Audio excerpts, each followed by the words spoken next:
Full shit, you know what I'm saying? Like, just some social shit for everyone, you know what I'm saying? Like, I made this be myself, so hear me.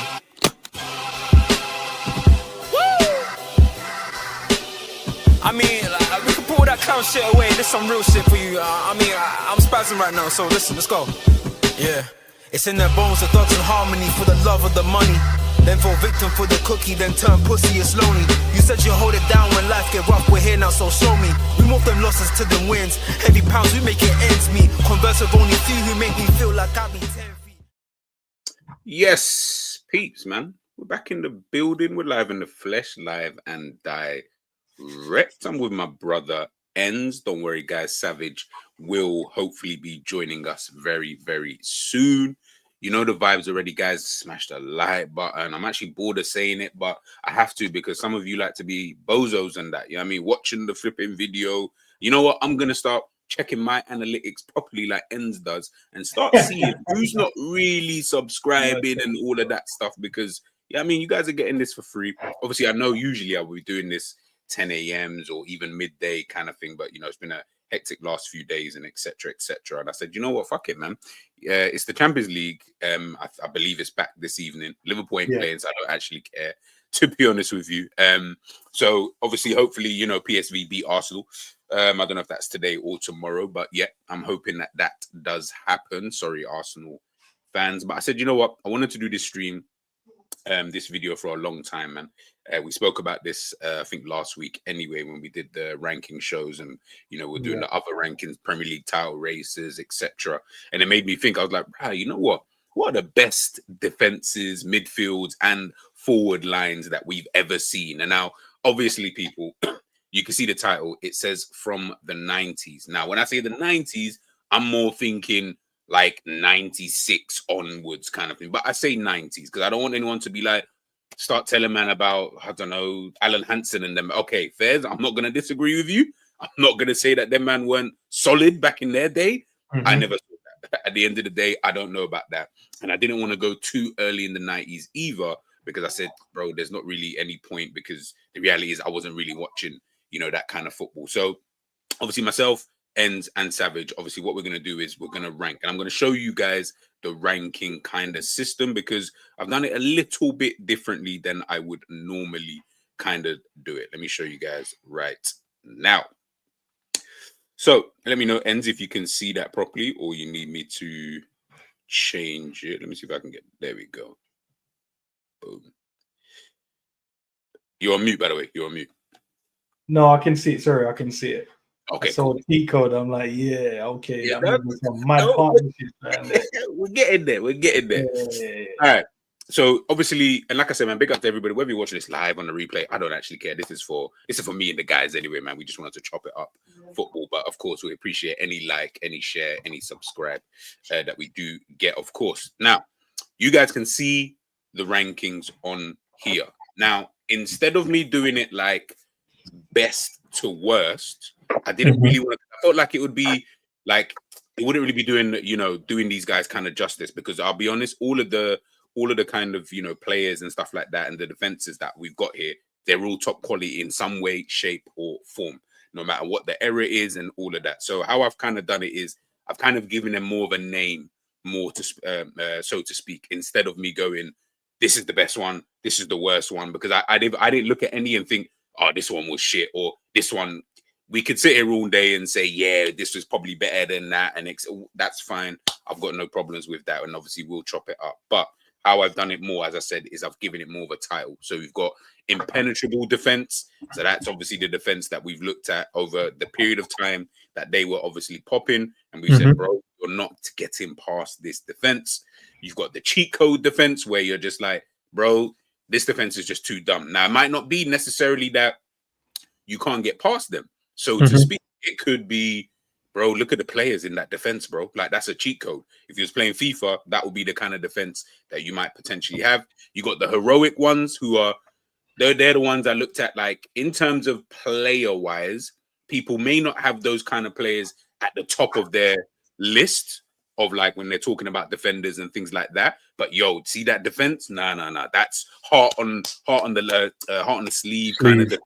You know, things like that. You've got the ones who are the most feared, when you look at them, you're just like, bro, you weren't trying to come up against that defense. I promise you, if you scored, it was by accident, or they scored an own goal, or it was the penalty. Like that. And then, of course, last but not least, you've got consistent. Again, a bit like the heroic one, where they may not be at the top of your list in terms of players, but they were so consistent as a back four that you just had to rate it, for who they were.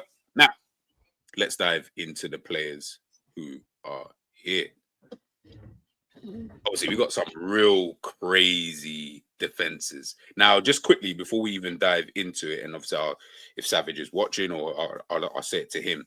I think I've got one, potentially two. I think there's two in here where you'll see 5 players on the actual list. We've got the Brazil one. Okay. Here. And the reason why we've got 5 is purely just because it was a back four, but you had a defensive midfielder who slotted back in to the defense in that period of time. So I was like, I'm going to group them all together as you could call it /5. And then, of course, you can go from there. But the rest is obviously all back fours. And then, you can kind of go. Cool. All right. We'll start off nice and easy, just to kind of ease ourselves in. The Liverpool back four. The one I've gone with is, you can see here, Trent, Robertson, Matip, and Virgil van Dijk. You can see that is when we won the Champions League, the 18-19 season. Now, before Enz obviously gives me his thoughts and where he would probably rank them, obviously, to some people, not to everybody. Let me bring in the Don Dada himself. Don Dada, what are you telling me, Doug? Come on. Can everyone hear me properly? The shit. Okay, hear you fine, my brother. You're clearer than you were before, so I don't know if this audio thing that you're using is better, boy. Can't lie. Yeah, it's better, man, but StreamYard hates me, bro. I don't know what's going on, blood. Ever since I left their ass, blood, they're trying to log me out, blood. They won't let me. It took me ages to get in. I was here on time and they just get kicking me out, blood. I apologize. Talking about if I'm using the camera and mic on other devices and Skype and that. Shut up, blood. Oh, yeah. Mine did that yesterday, actually. It was pissing me off. Yeah, the little idiot thing had to relaunch up the Google Chrome and that, bro. Bro, I'll tell you one thing, though, before we even start, Yesterday, actually, when I was yesterday when I was going to do it in the morning, when I'm trying to start StreamYard, it never even allowed me to, obviously we can see it here in the back office. Where you got, the edit. You can edit, your layouts and stuff like that. It didn't even have that. It disappeared. I was like, I had to message StreamYard and tell them, yo, we need to fix this before people start streaming and etc. So, man. Man, just chilling, man. Chilling. Hey, gym was good today, but I ain't even gonna lie, bro. Is Zesty man in there following you again? Nah. Hey, listen, man. Man hit the bench and did the box out and still, you know what I mean? Little young set and that. Sunlight. Keep it young. Yes, bro. I can see the smile on your face, bro. Cause you fucking bro, I came over and I said to the missus, yo, hit the box out, and she said, you're like, oh, I don't even care, bro. I said, listen, you don't understand. The plates were plating. Oh, but when you need me to lift the sofa to get something underneath, bro. You're gonna care. You're gonna care. I was so mad, bro, because when you want to share it with someone that cares, bro. Listen, don't worry, man. Like I said, when you're lifting up that sofa to get one of the kids' toys or whatever, she'll care. No, I ain't lifted nothing no more, bro. I say I can't lift it. Not being paid. Yeah, no, I can be. As I was saying to, I don't know if Savage, I don't know if you heard what I said about the categories and stuff like that. So I've not done it in an order of best to worst, so to speak. I've done it more. I've given them a name, just more of a name for the category, so we can put them into whatever categories, obviously, that are there. So of course you got penetrable, cheat code, heroic, feared, and consistent. Rather than me saying, yeah, this is the best one, this is the worst one, because I'll be real, they're all bad boys, in my opinion, in there. So I didn't want to do them any disservice. So, ends, we'll start off, as I said, Trent, Robbo, Matip, and Virgil van Dijk. Obviously, people tell me, and I maybe do agree, that this is probably the best Liverpool defense in recent times anyway that we've ever seen. Obviously, we've got Konaté there now, and I did think about putting him there, but I did say, you know what, this one won a Champions League, to be fair. At the moment, as of today's date, Konaté ain't won anything but some FA Cups and League Cups and that. And to be fair, he won the Prem as well. If you Gomez obviously played his part, but Matip came in and did his part as well. Let's scroll back up so I know Yes, where sir. I'm thinking to put them. Of course. I wouldn't say they were a cheat code, even though they were mad because you had Virgil that you couldn't dribble past. You had Matip with the long busting runs out the back, and he could just, not spray passes, but he had those, through the lines kind of passes. You had Trent just hitting dimes and crosses and overlaps and cutbacks, and you had Robert as well marauding down.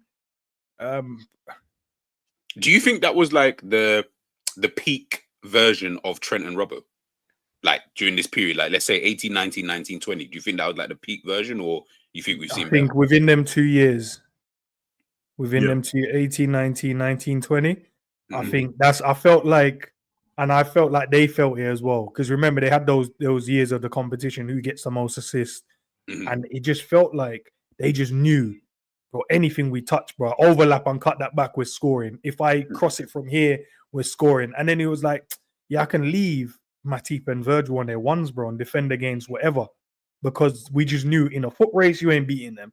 You ain't beating them for strength. You ain't beating them in the air, and you're not dribbling past these, man. So we could just go and do whatever we wanted to go and do and supplement the attack, and you couldn't do nothing about it. And you were more worried about us going forward than you were of leaving players in those spaces that we left, because you were still going, oh, no one's dribbled past Virgil, bro. How do we get past this guy? And then you have Matip, where it was like, no one really gave him his ratings like that. No one really said, yo, Joel Matip. But when they played against him, I'm like, raw, no change out of this brother as well. It was, I wouldn't say it was fair as well. I'd probably say I'll put them inconsistent for me. Okay. Historic is a good one because obviously that year after, but if you're going by the year, it was the Champions League one. We've already kind of seen that. And then the year after is when we won the league, right? So if it was that one, I'd have probably gone historic because we obviously hadn't won the title in like 30 years at that point. Cheat code could maybe fall under that as well, but I'm going to go consistent. I think it was just mad consistent. Like it just knew everyone knew what they were doing. And it was we conceded only 22 goals that season. In the 18-19 season, only 22 goals. I don't even remember that many goals, to be fair, bro. Like, must have conceded like a 4 in a game or so. Because it felt like we were just winning with clean sheets. Bro, it's actually mad. Because you know what's mad, actually? What's funny about that? Man City only conceded 23 goals that season as well. To be fair, which is was that mad. Diaz and Laporte in the Monday? Is that the combination? It might have been that one. No, not Diaz. No, I can remember because Diaz come when Virgil got injured that season. Yeah. Okay, so it must have been what, Laporte and who then? Let me check. I don't think it was Company was still Company. Yeah, Company was Company and right. I'll be real. I feel like it was maybe even Otamendi and us. He hadn't even been that long because he had one season where Otamendi made the most passes in the Prem. I remember when I was checking, I was like, "How is this brother?" And I realized, there was killing man with passes still. All right, Savage man, chat to me, bro. How we find? Where would you rank that back four, bro? Probably a consistent one. Just based on the wording that you put up there, I think they're a consistent back four. Obviously, you're probably taking this over 2 seasons, isn't it? They were consistent in the way they're playing, but the centre back partnership changed a few times between Gomez and Matip due to injuries. So that's the only inconsistency within that. But I thought they were cold, man. I can't lie, bro. Like while I was watching them, and just consider how many goals you conceded, I didn't feel like that at the time. I felt like our team, I just felt like as a unit, we were really good. We really dope at what was doing. But I didn't feel like our defense, and I don't remember people touting our defense like that either. I remember individual performances. I remember one of the seasons, Matip seemed like he played a bit better than Virgil, to be honest. But probably say consistent. I don't think anyone feared us in terms of they feared playing against our team and our attack and that, but I don't think they feared coming up against our defense. I don't remember anything too heroic from them. It was kind of like between us and City, and you could still get in, but we didn't concede as many goals. But Alisson was up there for the most one-on-one saves, and he had the highest percentage, and he had saved us like 21 points or something like that. So we weren't impenetrable. So probably go consistent. And sorry, what did you say again? Consistent as well. Consistent. put them inconsistent. All right. Inter Milan. Maicon, Zanetti, Lucio, Walter Samuel.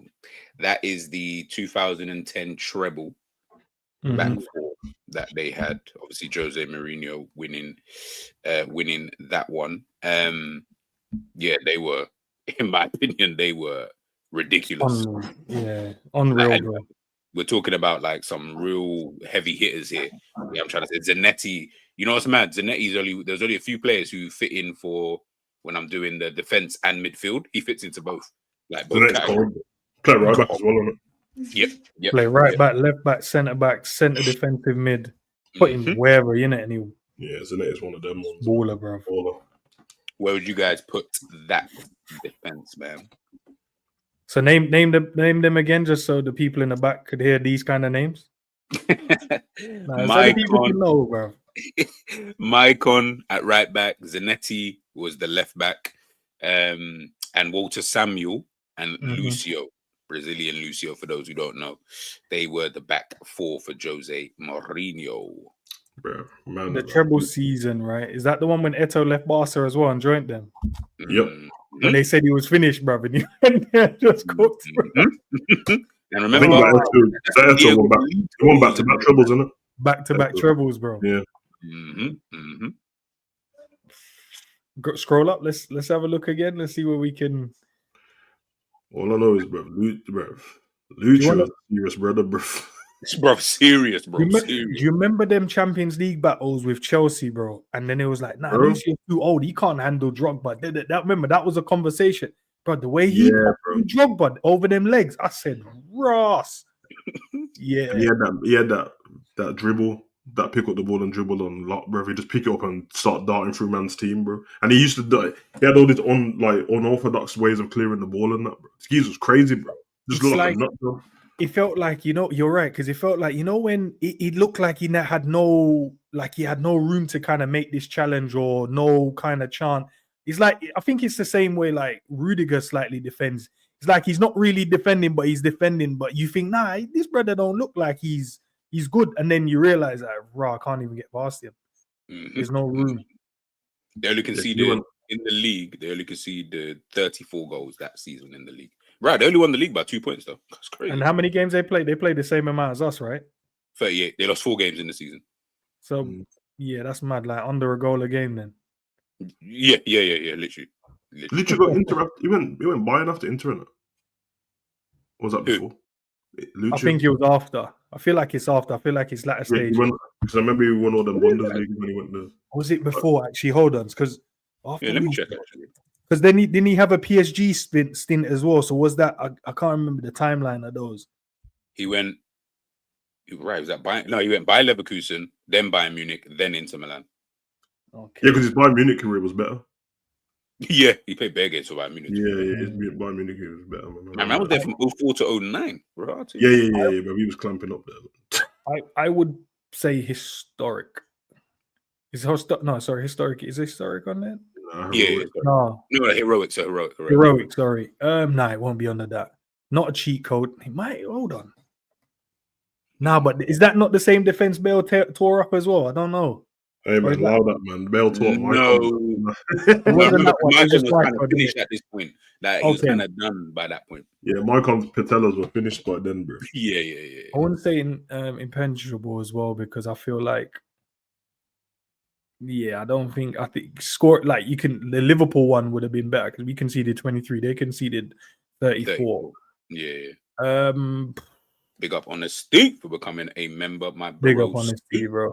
It's the one on the Marina. I'll probably go heroic, especially the way they depicted that treble, bro, because it was all about defense, innit? Bro. Yeah, and he felt like you're right, you know. And he had a couple of old timers in there, bro. So it was all. Them man, they wanted to defend. Is that Cambiasso in front of them? Yeah, bro. Okay, yeah. Throw them over there still. Heroic. What's that, heroic? Yeah. Throw them there.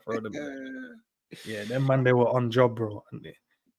The thing, you know what's crazy? Yeah, I'm trying to. Sorry to even cut like that, but I'm trying to sit here and like I was trying to when I was doing this list, and I was like, let me be fair in it. Like, let me get some new, try and find some new school, like from today's era. Bro, I just said, forget all of that, man. Like, because the new school era, man's then gonna have to start throwing in and not to be disrespectful because they are actually good.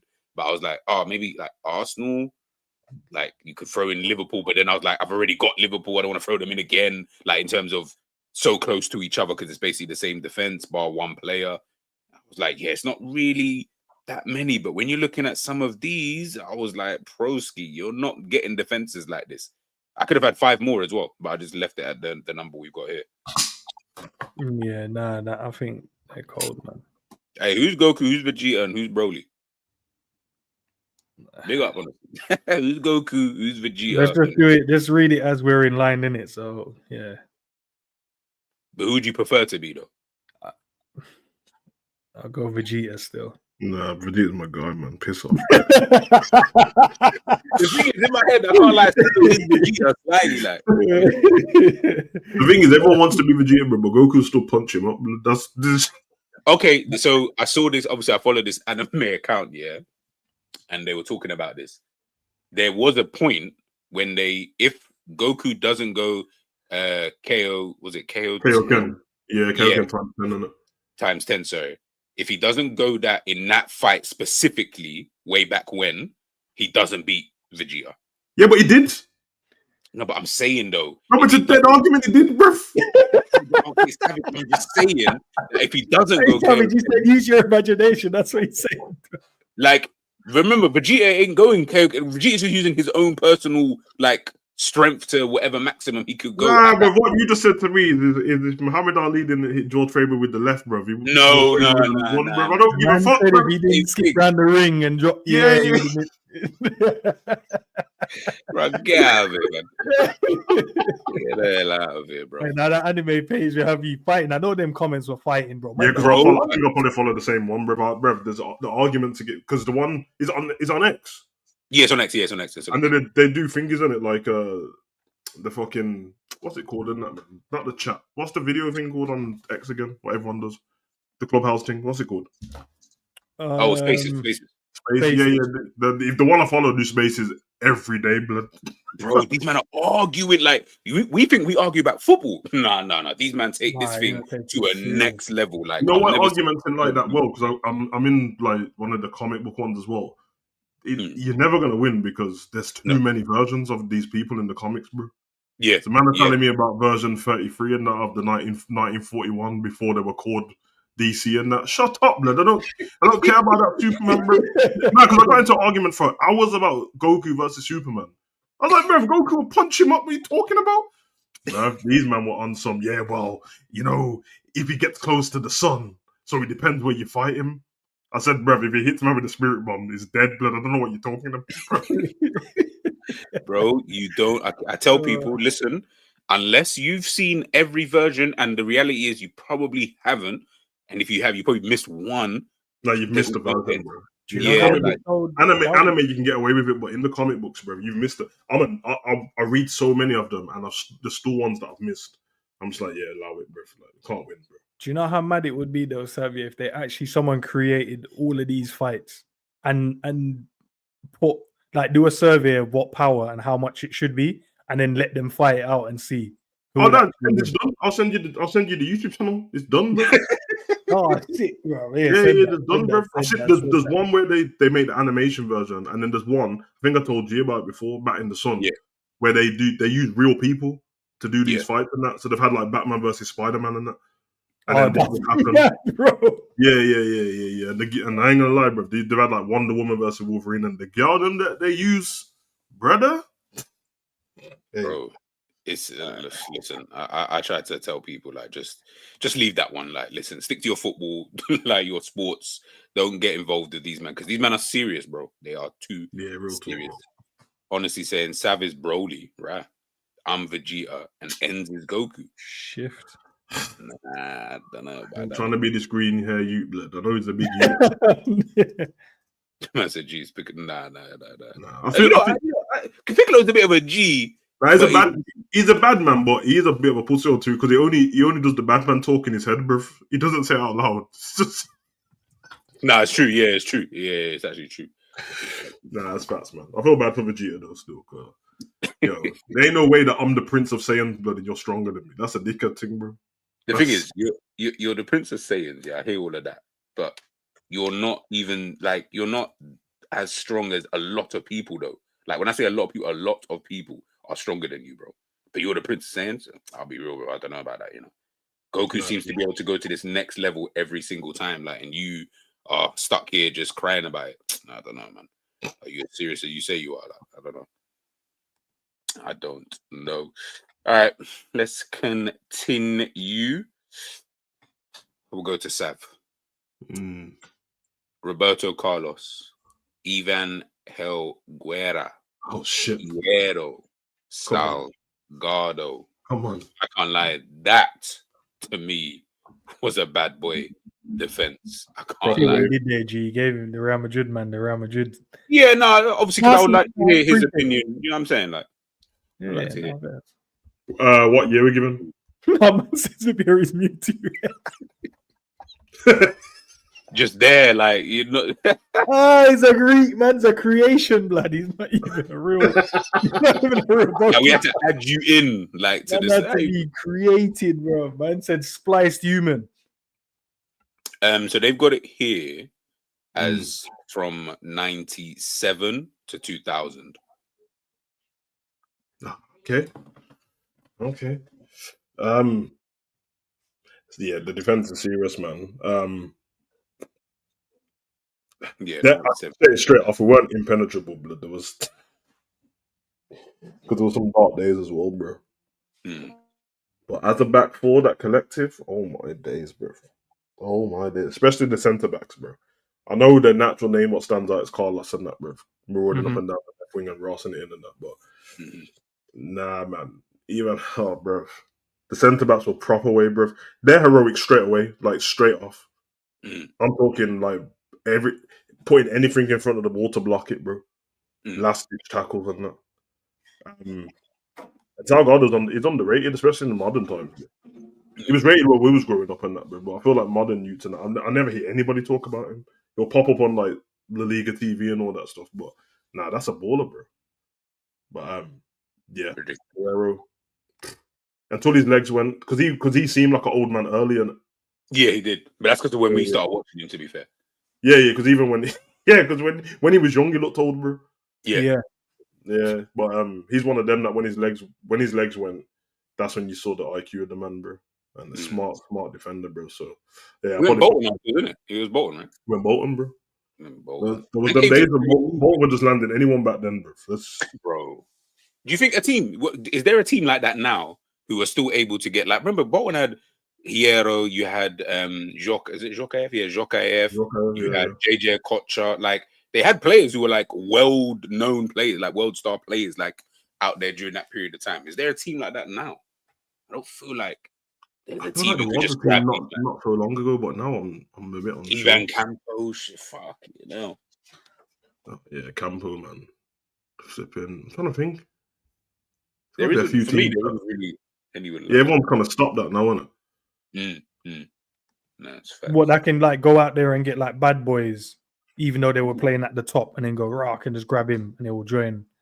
Yeah, like obviously most of them are like these men are going towards the end of their career. Bro, they had a Delca. Like they can, but they're still able to go to Bolton though. And remember, the man's playing under Sam Allardyce, not playing again under like. Yeah, because Thingy had the same thing, innit? Because I think Salgado went Blackburn. Yeah, Salgado went Blackburn. So he went Blackburn, innit? Because I'm always thinking of. When I'm thinking of them teams and that, I'm thinking of Zenden for a bit, but Salgado went Blackburn. There's a few of them, man. Similar to what Trudon's saying in the chat in terms of Saudi, that's the teams now. I think back now when players go to the latter stage of their career, they're trying to look for that final financial package where it was them, man. They were just like, I just want to see out my career, but I don't want it to be too difficult. But I want to go somewhere I can still test myself, but not like massive like world stage test myself. So they would rotate and go to these different teams because they'll go there and get a good like season or two out of themselves still at a good standard, but they know no one's going to really go, rah, my man's at Bolton or bro. But right now, if any of the players do it now, it's either they're going to do it, they're not going to drop off down there, so they're going to look for the financial package. But if they do it, they'll be like, rah, my man fell off. So I think a lot of them don't want to do that now because they will be looked at as, oh, you fell off. So you want to go, you're in the latter stage and look, you're joining Southampton. It ain't the case. I just want to go and try something different. I still want to play at a good level, but I don't want to be doing too much. You know what I mean? Like similar to like when Ferdinand wanted to go. Was it West Ham he wanted to go back to, or one of them? QPR, sorry. QPR. When he wanted to he still wanted to play at a good level, but he didn't want to. But no one said, "Raw, Ferdinand fell off." Those days, no one said Ferdinand fell off. He's gone there. It was just like, okay, you know what I mean? Just he's gone to join one of the old teams and that, just to chill until the end of his career. But now these guys are looking for the bag, bro. They want that final contract. So there is a thing in it with Saudi. Not that I have a problem with it, because sometimes I listen to people talk about Saudi League and stuff like that, and this player will just go Saudi and that. And I'm like, I just people to realize that people do know that Saudi is not a team, innit? yeah, I know. No, because it's the thing to do, innit? If you think, oh yeah, he'll just go there, and I'm like, bro, not all of them teams are as rich as the main teams, bro. They're just all gonna take these sort of man, and yeah, man, end is right, man. I feel like it's what it is, man. Prolong your career, bro. I have no ill intent towards these players, where we want to go and get that money, bro. And even if it's not money, sometimes it's not just the money, bro. You know what I mean? These them kind of Middle East countries like Saudi and Dubai and all that, safest places on the planet now. Yeah, safest place on the planet. You know what I mean? They get taken care of. Healthcare's high, good weather. And they're countries that are moving forward in it and doing trying to move into the future. Why wouldn't you want to grow up over there, bro? And the proper Muslim countries, not the extremist shit they show on the news, bro. Yeah, you could super cities now. If you look, people do the research, you see, bro, super cities, bro. Technology way ahead of its time. They're trying to bring in. So these men I can go and live here with better healthcare, low in terms of what Sav said, low crime rate. Great food. Why would I not want to do that? Great weather. Why would I? Why not? So basically, I can have a better life in Saudi, but because of perception, I can't do that because the perception is, nah, why would you go to Saudi and I hear it. I told you, bro. Man, never think that Saudi is aggro, bro. It's not Aladdin, bro. Man, never think that the father's just walking around causing havoc, bro. Flying carpets and camels everywhere, bro. Nah, the racial connotations behind some of this stuff is hilarious, bro. Bro, to this day, man can't tell me why Aladdin and Jasmine have an American accent, blood, but it's all right, man. I understand. I swear it would have meant more if they just, done a Slumdog Millionaire type of thing, because at least that way, you know what I mean? Bro. Bro, you man out there watching Lion King as adults, hold on a minute, bro. Yeah. Why do all the lions sound English, blood? What?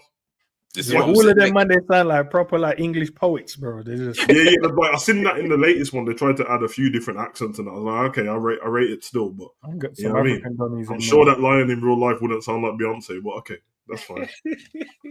Singing their heart to the heart, singing their hearts out, bro. Yeah, hey, all right. This one's an interesting one, actually. ENDZ. Spurs. Jan Vertonghen and Alderweireld as the centre back. Carl Walker and Danny Rose. But that didn't last for that long though, bro. Because I feel like Carl Walker shipped off the season after that. Danny Rose, it didn't last long. I will agree. But when I went through the entire list, this was one of the ones that you just kind of. It was one of the last few, and I wanted to throw in something a bit different, kind of thing, because it was, in my opinion, under Pochettino. Even though I think it was literally just that one season where, because Carl Walker obviously kept it moving, it was a very good defense, in my personal opinion. They were. I actually think that one season they were the best defense in the Prem. Yes, I believe it was actually. I think it was the year that they finished. And then all of a sudden, man realized that Alderweireld could pull out these Van Dijk passes, which I didn't know he could do. That season, bruv, him and Jan Vertonghen, bruv, telepathic shit, bro. It's a perfect balance, in it, left foot and right foot. So you had that balance there. You had Danny Rose, speed, tenacity, could got a good cross in him, could end up at the back post, put one in, and then Carl Walker. Obviously, at that point, he was building up his powers, in it. He weren't the cheat code that Savage calls him yet, but he was close to, he was getting there. Just ultimate speed, bro. So I don't know where I'd probably stay consistent. I'll throw them with the Liverpool ones. In the season, so this is the year, obviously, that Leicester won. Yeah. won the league. Is that They- food poisoning year? No, that was Quay. That was. Oh, is that that Quay before that? Food poisoning year was for the Champions League. Oh, Yeah. Okay, cool. Yeah. Like Defoe was still there them Yeah, times. they definitely got done over on that food poisoning thing, though. We know. That. Yeah, they did. Someone's but They in got- terms of, sorry, I was just go gonna say no. I was literally gonna just say they got. Rah. They were joint top for goals conceded. Guess who the other team was that year? Liverpool. Nope.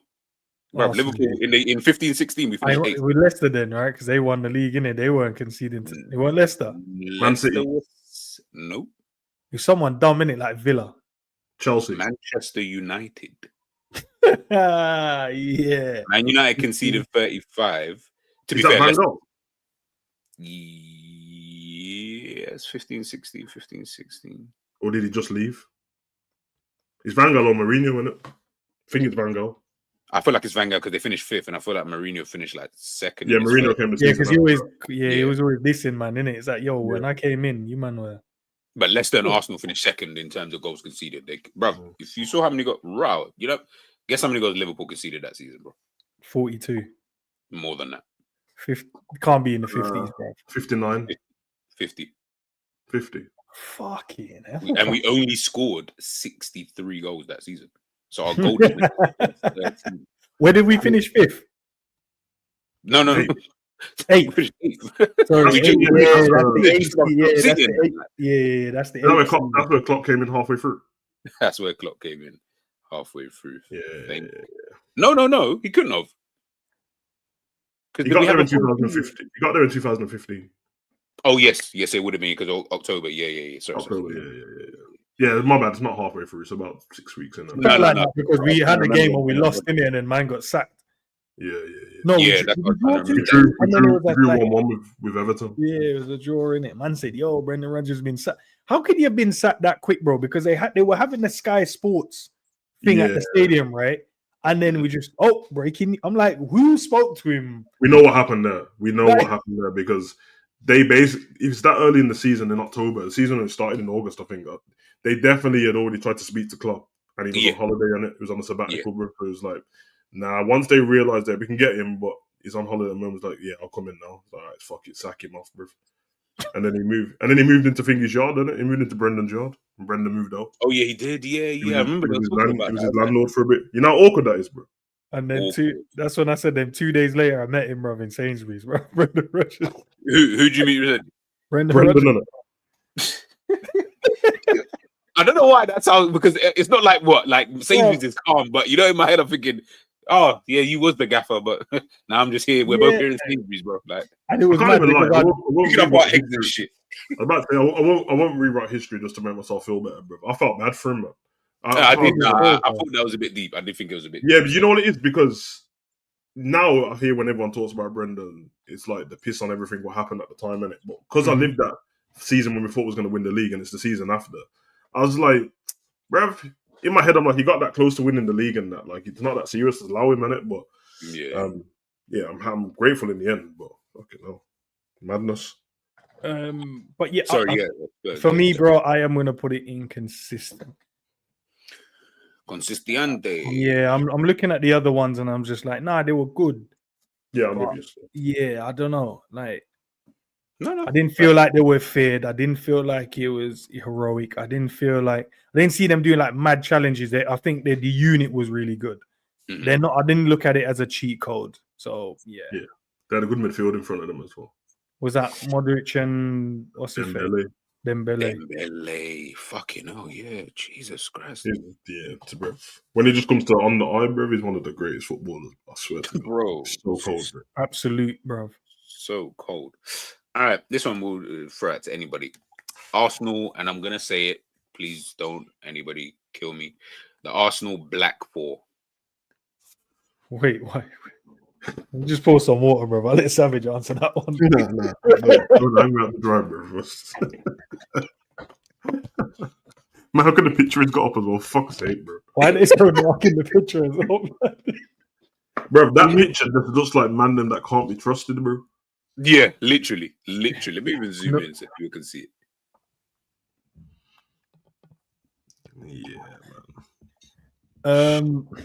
Obviously, they were the invincible back four, as everybody knows. What's that? Is that Colo, Lauren, Cole, and Campbell? Yeah. Impenetrable, I think I would put them in, bro. For they were cold. Lauren was cold when he came in, bro. Yeah, cold, bro. I feel like people underrate him when they talk about like defenders. I'm like, you forget about Lauren. You used to take the penalties as well. At one point he did. Yeah, he did. Yeah, he had the bad boy penalty on the wrap. I remember it, man. Yeah. I feel like he did, but this is what I'm saying. Man, he used to underrate him as if he was just some any guy. Like, I'm like, what? All right, cool. Like, it does show, man. Like, people just, it's mad that people just remember the end, innit? Of careers and that, because even like people talk about Gallas like he's a scrub blood. He ain't a scrub. Once he moved to like the Tottenham, that's when they just scrubbed him out. Yeah. Impenetrable, bro. I'll throw them in there. They were cold, man. What about you, Sam? They had everything, everything, bro. Everything. Nah, did help that the attack was mad, but yeah, as a unit, and it's crazy because most people rate Chelsea's Ashley Cole more than the Arsenal one. So can you imagine? That shows how good Ashley Cole was, bro. Oh, come on, man! Best left back I've ever seen in Premier League, bro. Serious business. It was actually mad. Cole, so they only conceded 26 goals that season as well. Mad. Yeah, 26 goals. Hey, we conceded 23 as well. Hey, all right. Say less. True. You're right, bro. I know they didn't lose, so fairs, and of course it's gonna go down history. But they finished for more points with less goals conceded and won a Champions League. Hey, move our legends up there. Nice. Yeah, that back four, man. Drug dealers, bro. Bare draws, blood. I hear it. Yeah, was it 12 or 11 draws they had? 12 draws. 12 draws, bro. Was it 12 draws and 26 wins on it? Yeah, literally. 26, 26 fucking hell. So they only conceded. It's good that you only conceded 26 goals, to be fair, which is not a mad thing. Right, isn't Slot now? I don't know. Is he in Klopp's old group? I don't know. Yeah. If he is, because he was staying in a hotel, he said. Klopp must have left so quick, boy. Yeah, for real. Bro, Klopp got younger the day after he left Liverpool, bro. As soon as he started that Instagram, bro, he looked like a new man, bro. I said, rotted, bro. Real. Donny looks like he's lost a bit of weight. He's trimmed down. Like he's smiling more. Like I saw it was like an ad. I don't know what the ad was for. I was like, Klopp. I was like, raw boy, Donny look good. That's stress, bro. That's stress, bro. I remember when Obama stopped being the president, bro. Next day I saw him on a jet ski looking young. I said, rotted, bro. Stress really changing the man's face and that. No, but what kind of stress level these men are under? Like, obviously, you've never experienced that, being a manager of a Premier League team. What kind of stress are these men under where the next day they look 10 years younger? I can't lie, bro. That's why, and I know you're on the same thing in that. When I hear man talk, even man that I like, bro, when they talk so passionately about these things behind the scenes at Liverpool that they don't know. And they can't even tell me where the source was, but they just want to tell me, nah, that's why. Because Klopp had all the power and he wanted to take everything over. I'm like, bruv, when you hear Klopp speak, bruv, it don't sound like somebody who wanted to keep doing all these things. It sounds like somebody who was like, I'm tired of doing all these things, bro.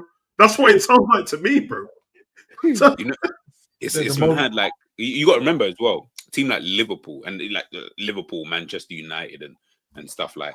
You see them kind of teams. Remember, you're not just putting Liverpool on your back, like the club, but you're putting the whole fucking city and the type of city that Liverpool is as well. Yeah, you're not just a manager. You're Liverpool and Manchester City, bro. They're tiny places, bro. So it's like exactly.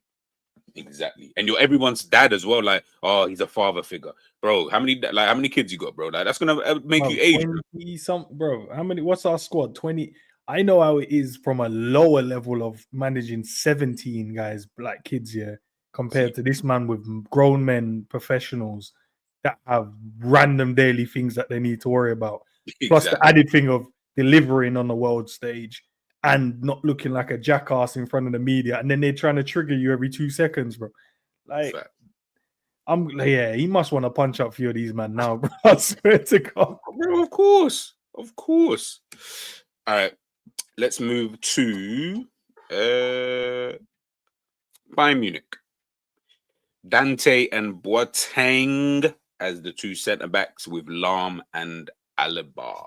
Cold, you know, but why does the Messi thing come into my head, bro? When man dropped him in the cement pit. I don't. I know it wasn't then, but that's once you mentioned Boateng, he brought me there, bro. He dropped him. I said that. See, wait. I'm not even gonna include that in my Don't include that in your thinking. That was that's the first thing I thought about when you mentioned him. That was 2012 to 2014. So obviously that's when they won a treble under 𝐒𝐄𝐃. So what was it? Lam, did you say? Boateng? Lam, Dante, Boateng, and still Alaba. playing now, Dante as well. And Alaba. Yeah, that's such a cool. Like Dante. I think he's still playing. He's like 40 now, isn't he? Man just refused to get a trim, you know. Yeah, bro, he just said, fuck I respect the hair, Sab, man. You know what I mean? Don't need a trim, bro. Ancestors, bro. Trying to connect. I said ancestors trying to connect. He is still playing for Nice. And he's played bare games this season. Yes. I'm still fit and firing, bro. 41? No, I did not know that. No, sorry, I'm looking at his Wikipedia. Bro, I did not know that. Wow. I don't know where I want to put these. Treble winning team. So Champions League, Bundesliga, the Pokal as well. My honest opinion with this team, I remember the team. I remember some of their games, but I don't remember if they fall under any of those categories, if I'm going to be honest, bro. So this one, I don't mind where they go. If I had to choose one, maybe consistent, I'd probably say. But I can't remember enough of this particular back line to go, yeah, they deserve to be here. I don't think they were. I think this was the team, though, that slapped. I want to say this. Yeah, this must have been the team that slapped Barcelona 8-2 over the two legs. Yeah, it's the same team. Is it the same team? The same team. Yeah, but they had what? Ribery and Robin on either side.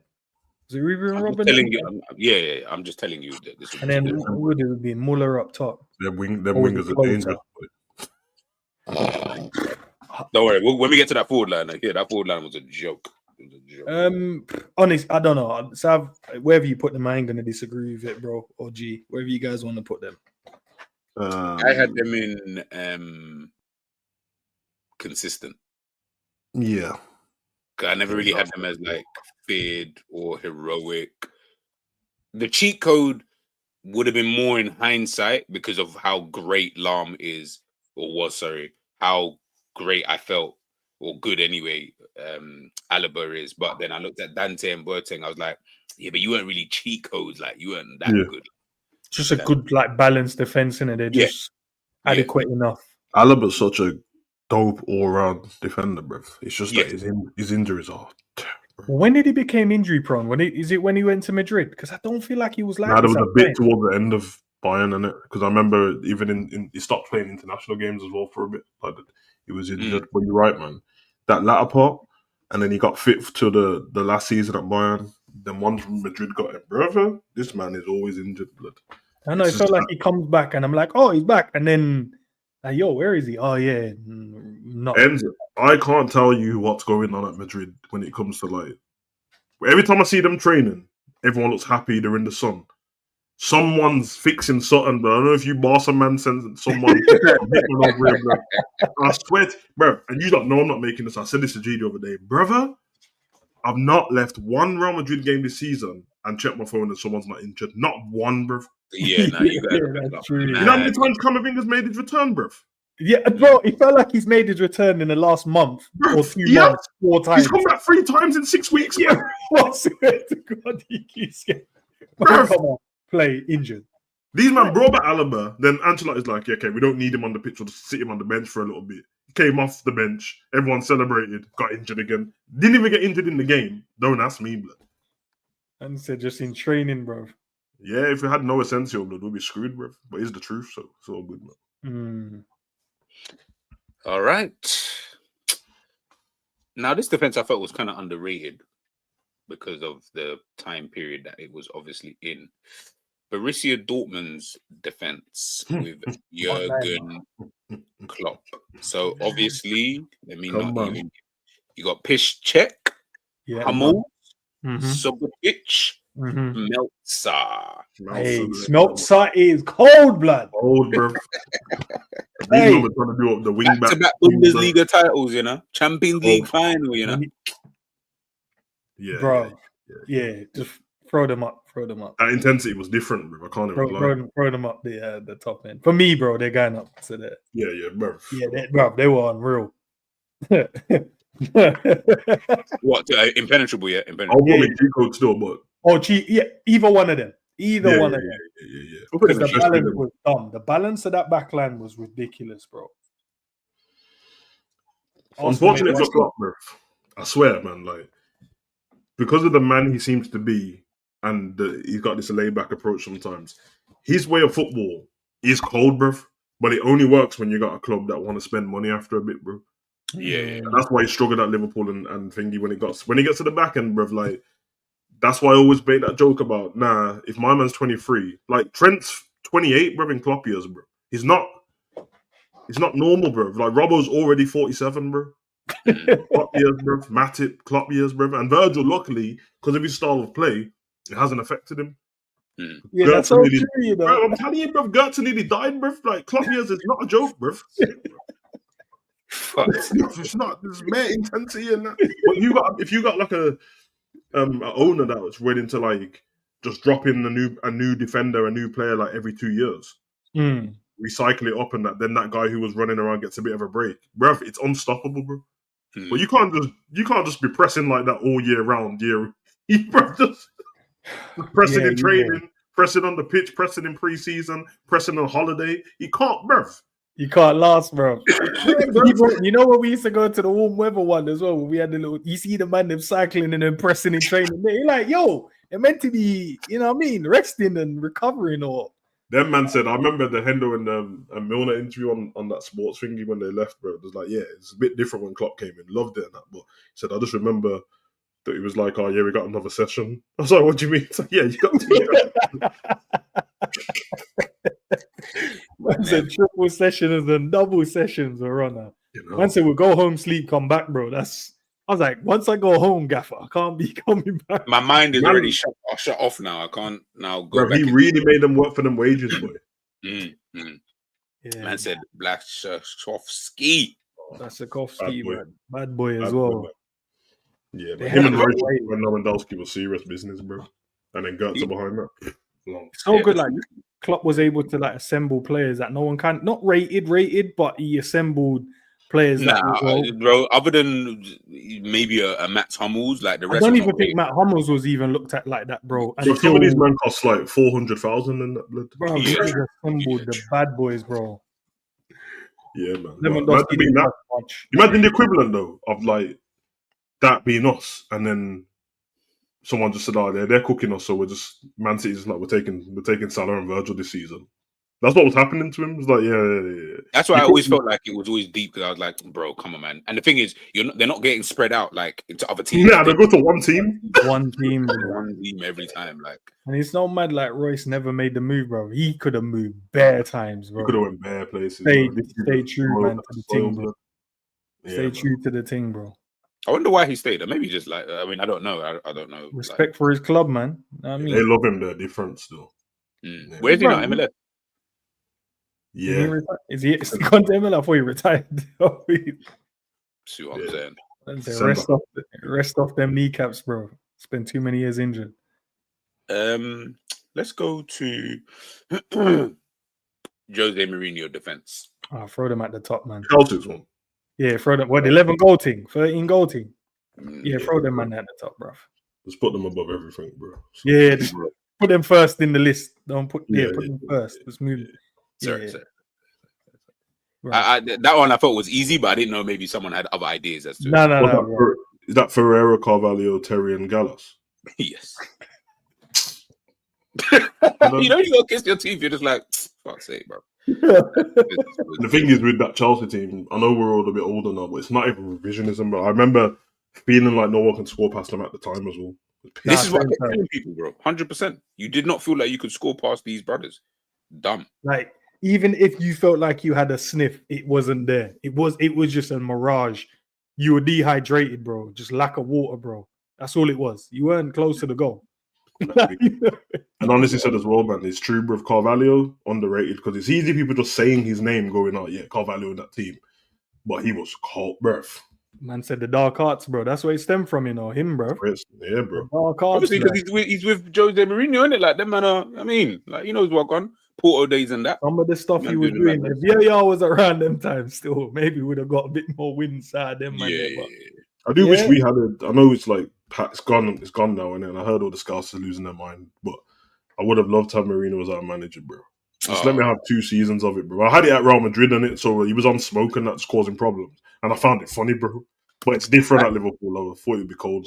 You know what I think would have happened? I think he would have been the most settled he's ever been at a football club. Same? Yeah. He loved same, bro. Yeah. And you're right, because I've heard him enough times say about Liverpool, bro. Like he would want to manage them.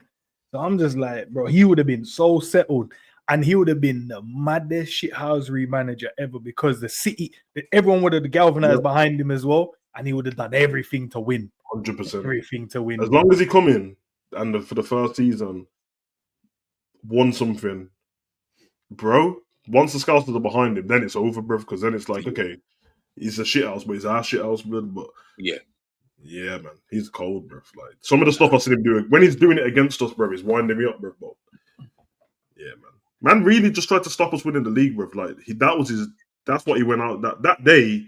He left to do that, bro, in his gilet, bro. He said, all right, bro, like, I've had because I knew what was happening every game. Once he was like, oh, Chelsea's not winning the league, they kept asking him about Liverpool, and I know we're Liverpool fans, but to other people, they're like, bro, why you keep asking me about this one team that ain't won the league, bro? You know how many leagues I've won? You keep asking about them, like, you want me to be on board with this fairy tale dream and that? I'm not interested. So every time they asked him, he said, all right, safe. You want to keep asking me, I'm going to stop it. If we can't win it, they can't win it. And that's you know what I'm saying? Like, we can't win it. Yeah, they win it. Fuck that. Yeah, I remember all the videos and that, all the parking the bus talk before we got to Anfield and that. And Rev, he really just said, nah, you like getting through this. And we're going to bag 2 goals just on your head top. How about that? And then I'm going to run down and celebrate.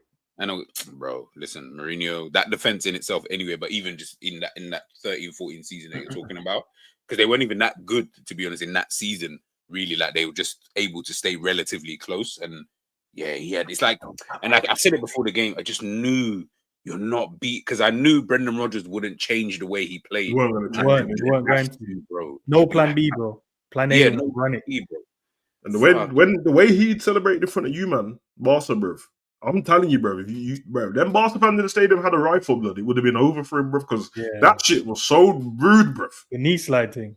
The knee slide in the long coat and that. He was just looking at man, telling man to shush, and that was like, raw, bro. This. You wouldn't even know that this brother used to be at Barcelona back in the day. Nah, bro, he said, know yourself. Man told him, like, know yourself. Calm down, know yourself. I said, nah. Yeah, he's one of the the work he did with that backline, Zanetti and Cambi, the work they did on Mandem in that game was different. Some of the best stories over here come from players who played under Mourinho, bro. The way the mentality when they're talking about, I think Jon II and that, he said that, when we got to the beginning of one of the seasons, he had all the teams, the fixtures on the board and that. And he was just like, we're winning here.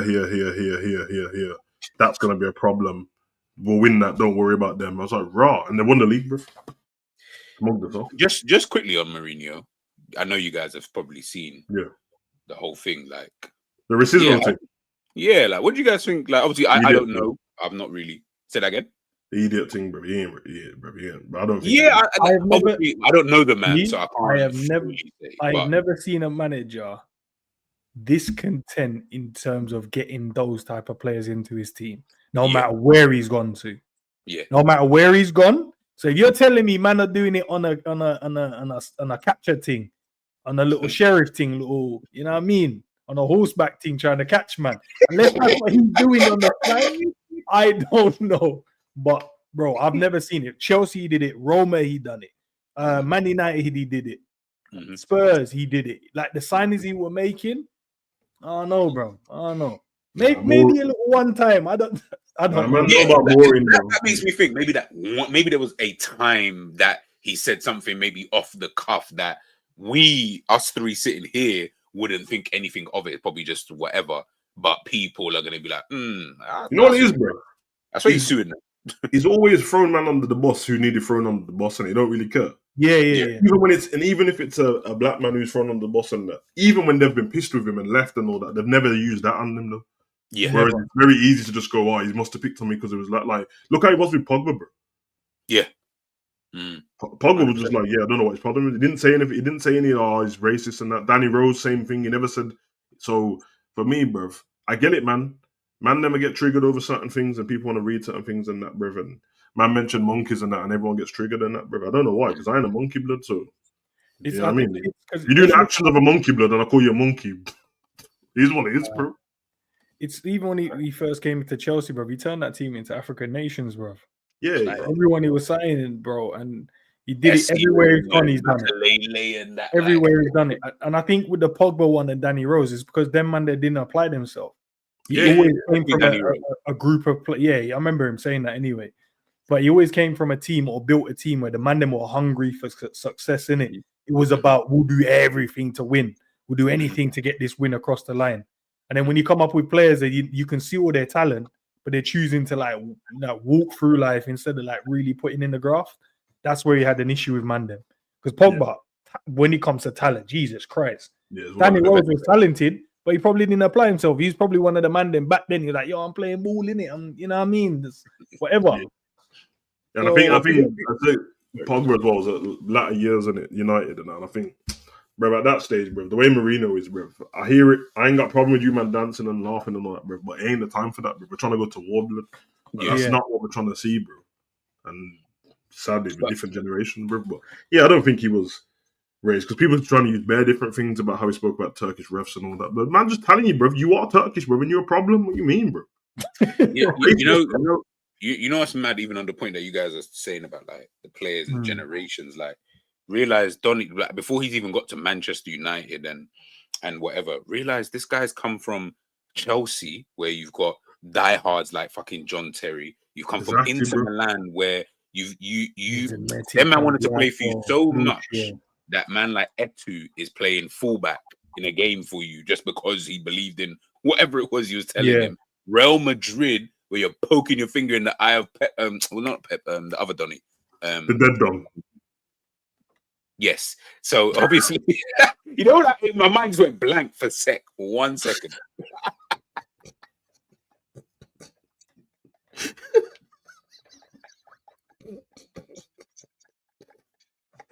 I didn't even mean it like that. Because that's all I got in my head. Because that's what Conte said to him.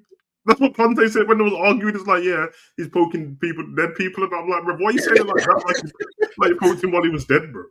No, thank you, Michael. Thank you. My brain, I honestly, it just went blank, and I was like, brother, what? But it's almost like my head was thinking, no, but he's not been around for a while. But anyways. I didn't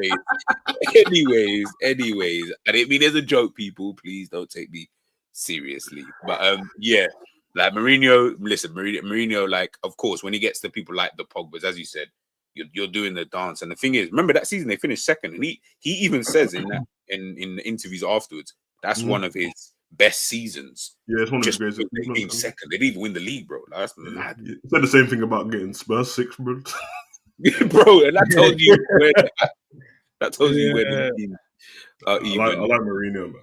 Yeah, I mean, I can never swear for a guy 100%, bro, but I just think so. If as much as somebody can think he's racist, I think he's not racist. How about that? You can't prove it. I'm leaning more to not than I am. Yeah. So we don't know him to be 100%. All I know is he got Mandem fed blood, so it's good. Yeah, facts. All right, let's go to Brazil. So you've got Lucio, Roque Jr. I forgot all about him. They've got Edmilson in there as well because he slotted back in there. And obviously the two fullbacks, we already know who they were.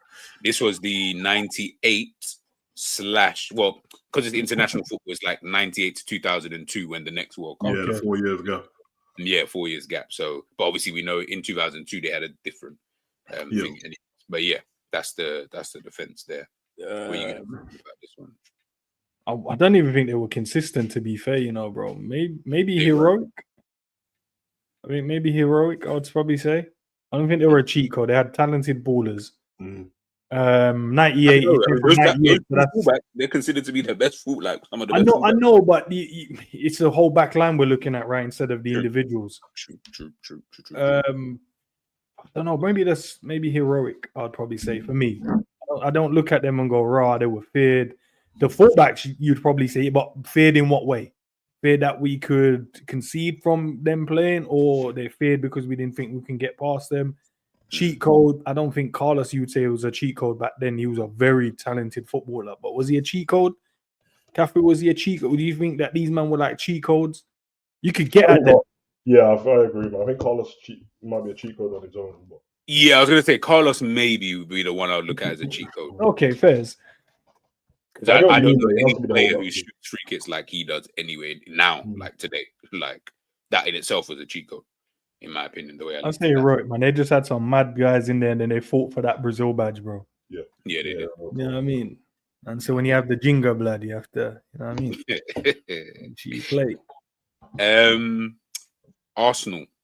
I'm not even going to say what I was going to say about this back four, but it's very different from the other back four. Yeah, might as well stick to what you're doing, bro. Stick to what you're doing. Nah, I'm good because I'm not trying to. No, give them a name, bro. Give them a name, bro. It is the Arsenal back four, which consists White Knights in that, bro. It consisted of Tony Adams, Martin Keown, Lee Dixon, and Nigel Winter. Yeah, throw them man there at the top, bro. Yeah. You know them names you just mentioned, bro. Yeah, well, that was 1-0 to the Arsenal, that team. Bro. Yeah, man. Bro, who's better then between the two, in your opinion? I'll give the unbeaten ones. Okay. I mean, they done it unbeaten, innit? Like they won it without losing a game. So I'll give that's a little edge they had. None of them two won Europe. So I'm about to say, even though now you look back, the gap between like the years is not that much, but it felt it's like not. It's actually not. Complete different generations in it. But the gap's only like 3 years or something like that. But I don't know, man. That one you just brought up, bro, is proper old school fucking. Let's fucking have it. You ain't beating for speed, man. Was fighting if you wanted to be fought. Like Tony Adams, man was on some AA meetings after the game and that blood to do school matching man up. So KK meetings. So nah, I said AA blood. Don't listen. Anyways, I'm even gonna just skip past that. So the next team that I wanted to take a look at was, you know what, Spain. Now, Spain's team is very, very weird because they had, obviously, from 2008, 2010, 2012, they didn't actually have the same back line. Yeah, they didn't have the same back line. So, for example, 2012, they had, obviously, the three that you can see at the bottom in terms of Sergio Ramos, Puyol, and Piqué, but left back was Jordi Alba. But in this one I've got here is 2008. Obviously, you can see... 2010, World Cup, where obviously Spain won it, and Capdevila was the. I think the 2010 one was the better one. So do I, actually. To be fair, I actually think Capdevila was cold, man. Bro, he was so fucking cold. He was so fucking cold. He was balanced. That's why I think I rated him so much. Would you put that in maybe heroic as well? I think they just. I slightly had them in cheat code though. I can't lie, because I'm thinking of the time period, context of the time period. Sergio Ramos, one of if not the best centre back. Piqué, if one of if not the best. Puyol, again, one of. It was only really Capdevila that you would have had in. Yeah, he was good, but do you get what I'm trying to say? You know, my only pushback pause is I felt like the team and the midfield was so good it nullified most teams being able to attack the defense because they had most of the ball. So I'm not gonna, say that these men weren't good defenders because clearly they were. But I felt like you're talking about the team that had like at least 70% of the ball. There's not much the defenders are gonna need to do in moments apart from the odd times. I actually agree with you, bro. But the only problem you're gonna have is you Barca boys. It's the same Barca boys, I don't like that statement, bro. Hey, it's the same problem, bro. Like you Barca man had the ball all the time too, bro. So yeah, I know, that's true. So I'm just gonna making a note wherever you put these, like on the watch, and I hope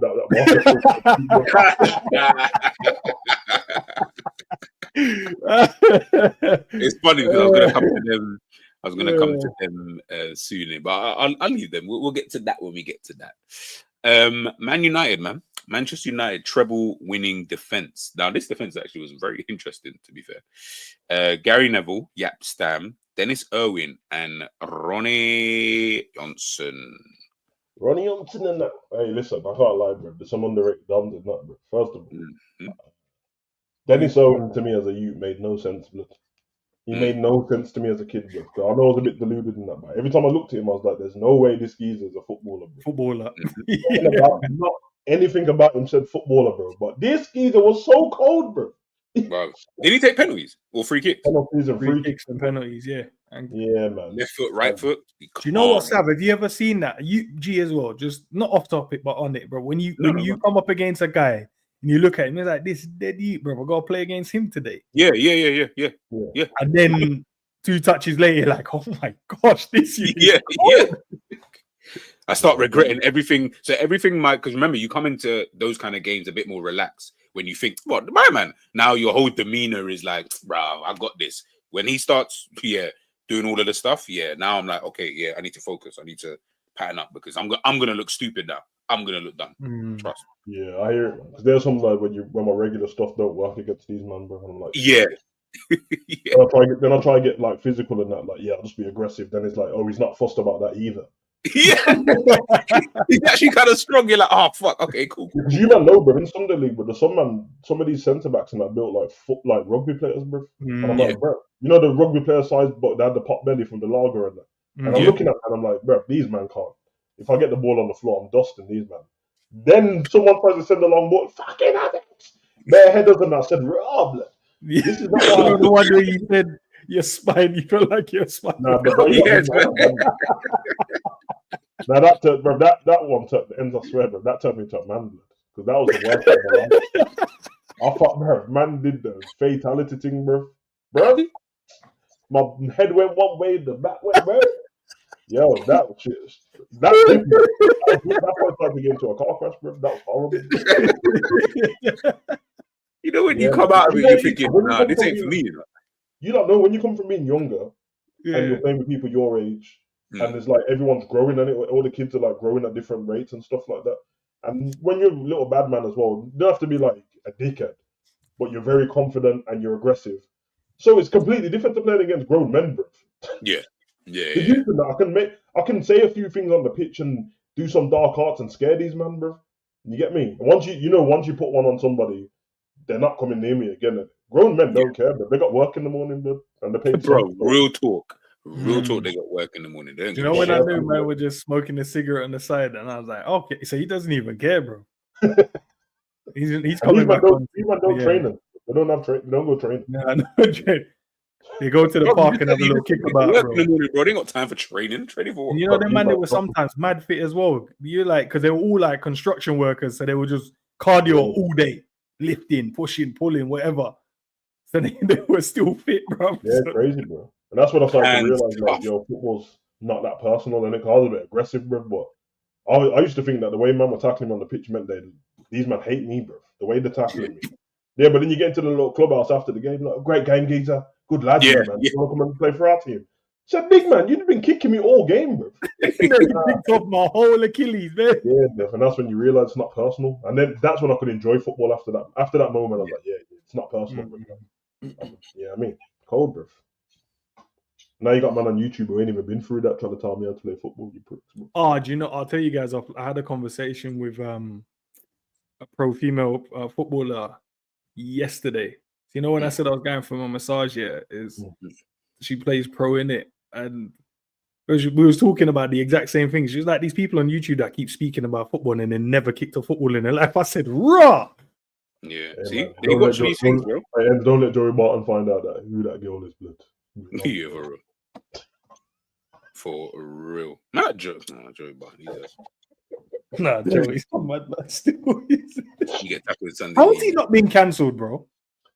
And somebody tell me how Joey Barton 2 weeks ago got arrested for assaulting his missus, bro, and came back to Twitter 2 days after and carried on talking like nothing happened, bro.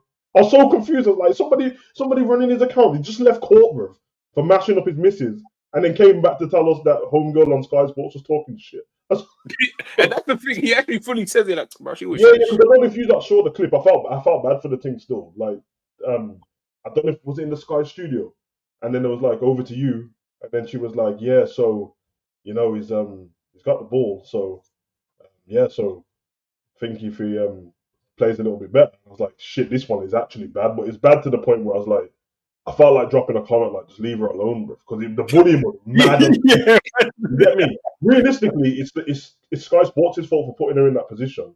You get me? Because she might be good at something else, on it, but she wasn't caught out for that, boy. Trust me, that's the worst clip I've seen ever, bro. It was so bad, bro. Yeah, man didn't even give her a test run just to make sure she was settled in. Yeah, man. Sky, stop trying to tick boxes and that, bro. There's enough girl who can talk about football. Just get the good ones in.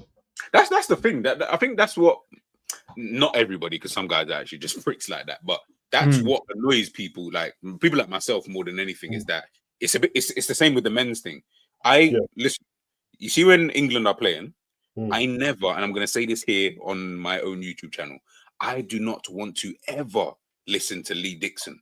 I don't want to hear you speak, bro. You are one of the worst pundits, but you were the good player. That's what burns me more, is that you weren't even just some bum like that. I thought, nah, this brother, he never even won anything or he done anything. He's a good player, bro. And you chat the most shit when I listen to you speak, bro. I'm tired of it, bro. I'm with you, man. It's not, for me, it's nowhere near being a sexist thing. I just need people who can talk football. There's some man them who are great ballers, and I'm not trying to hear you talk, bro. I can't stand Robbie Savage talking. This bare man that like, just shut up, bro. I'm not trying to hear from you. I don't know. Sometimes it's as if they never played, bro. And you're like, you played, bro. So what are you do? What are you saying here, bro? It's mad. Yeah, it's crazy, man. They're mad bias as well, bro. I don't rate that, bro. You get me? And I can tell with Sky Sports trying to tick boxes and that, bro. Don't try to get the man them in there now, blood. Just because. Yeah. Let the man move. That's actually something I'm gonna touch on like one of these days. I mean, I think I had it towards the back end of the season. There's certain things I've been seeing on Sky Sports pop up recently, especially about that whole tick boxes thing, and I've seen people speaking about it, and I said, yeah, now we're gonna chat about that one, because let me just let Liverpool win the league first and get out of the way, and then we can worry about all of that stuff during the summer, man. Where would you guys put the United that back four anyway? I would put them in. I was thinking, where's that? The treble one you said, right? Yeah, the treble. Yeah, maybe you put them at. They probably put them at the top. Yeah. Maybe. I'm only doing it because of Yapstam in there as well.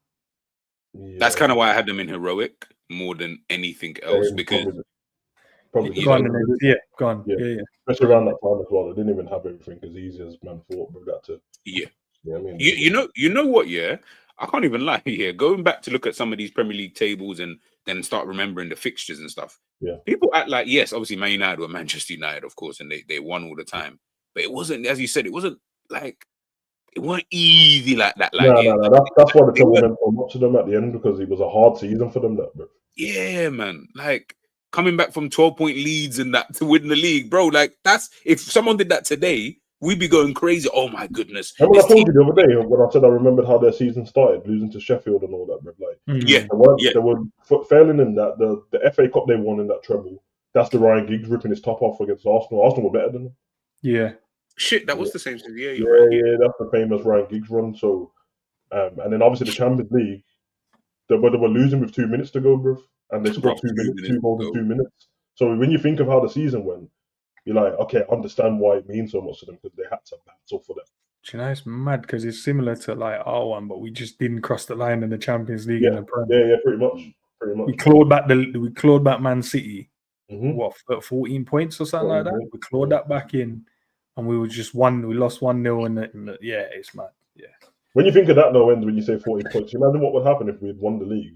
How bad that would have been for Man City. The optics would have been great. And you know, even though we didn't win it, like how crazy that was that we clawed it back and no one cares. Because at the end of the day, we didn't win it. Yeah, that's what it is, man. I'm gonna put the AC Milan one in cheat code. Which AC Milan is it? Cafu, Nesta, Maldini. Nesta, Stam. Because they're penetrable as well. If that was the young one before that. Can you put them up there though and shift shift them into third. Question So to yeah, you, number two ahead of them. question to you, like based on you watching at the time as well. Mm. Out of their back four, AC Milan, who's their best player in that back four? I know what everyone thinks is, but Nesta. For me, it was Maldini. oh, But okay. I hear it, G, because that's what I think. Like, every time, don't get me wrong, bro, obviously Maldini, fucking. But I don't think at that time. I don't think at this time. Yeah, exactly. That's what I think. At that time, bro, for me, it was Nesta, bro. It was I Nesta. thought he was the coldest. you know what it was though, Xavier? The only reason was because a few games in that season as well, Nesta had to go and play left back. Yeah. So it was like when they were a partner, because you remember they had the stage when they were a partner as well. Nesta and Maldini was a partner. Yeah, and then Sam worked his way in and got in, and then Maldini moved over to left back. It was just the fact that Maldini was able to like play multiple positions. Even when I think of like the archetypes of what kind of defender they were at the time as well. Yeah. Growing up compared to now is different how I think about defenders in it. So Nesta, slide tackles on point with timing and all that business. Maldini tries to have his feet a lot more and things. But I rated that more as a kid, bro. Just clatter man, innit? Do you know like you're watching the art of defending? It just felt like I always thought, if I had all my natural ability and I had the same level of training, would I be able to get past these guys? I don't think so. I just think they had defending down to a T, where they just knew everything that you could possibly think of trying. They already thought of it. Every time you decided to drop a shoulder, go one way. Every time they thought you're going to spin in behind, they would step in. Like they just had it down to a T. I hear you, man. Because nowadays, the stuff that attackers would do to them, try and take them wide and all that. Now, they just go, the defender got cooked.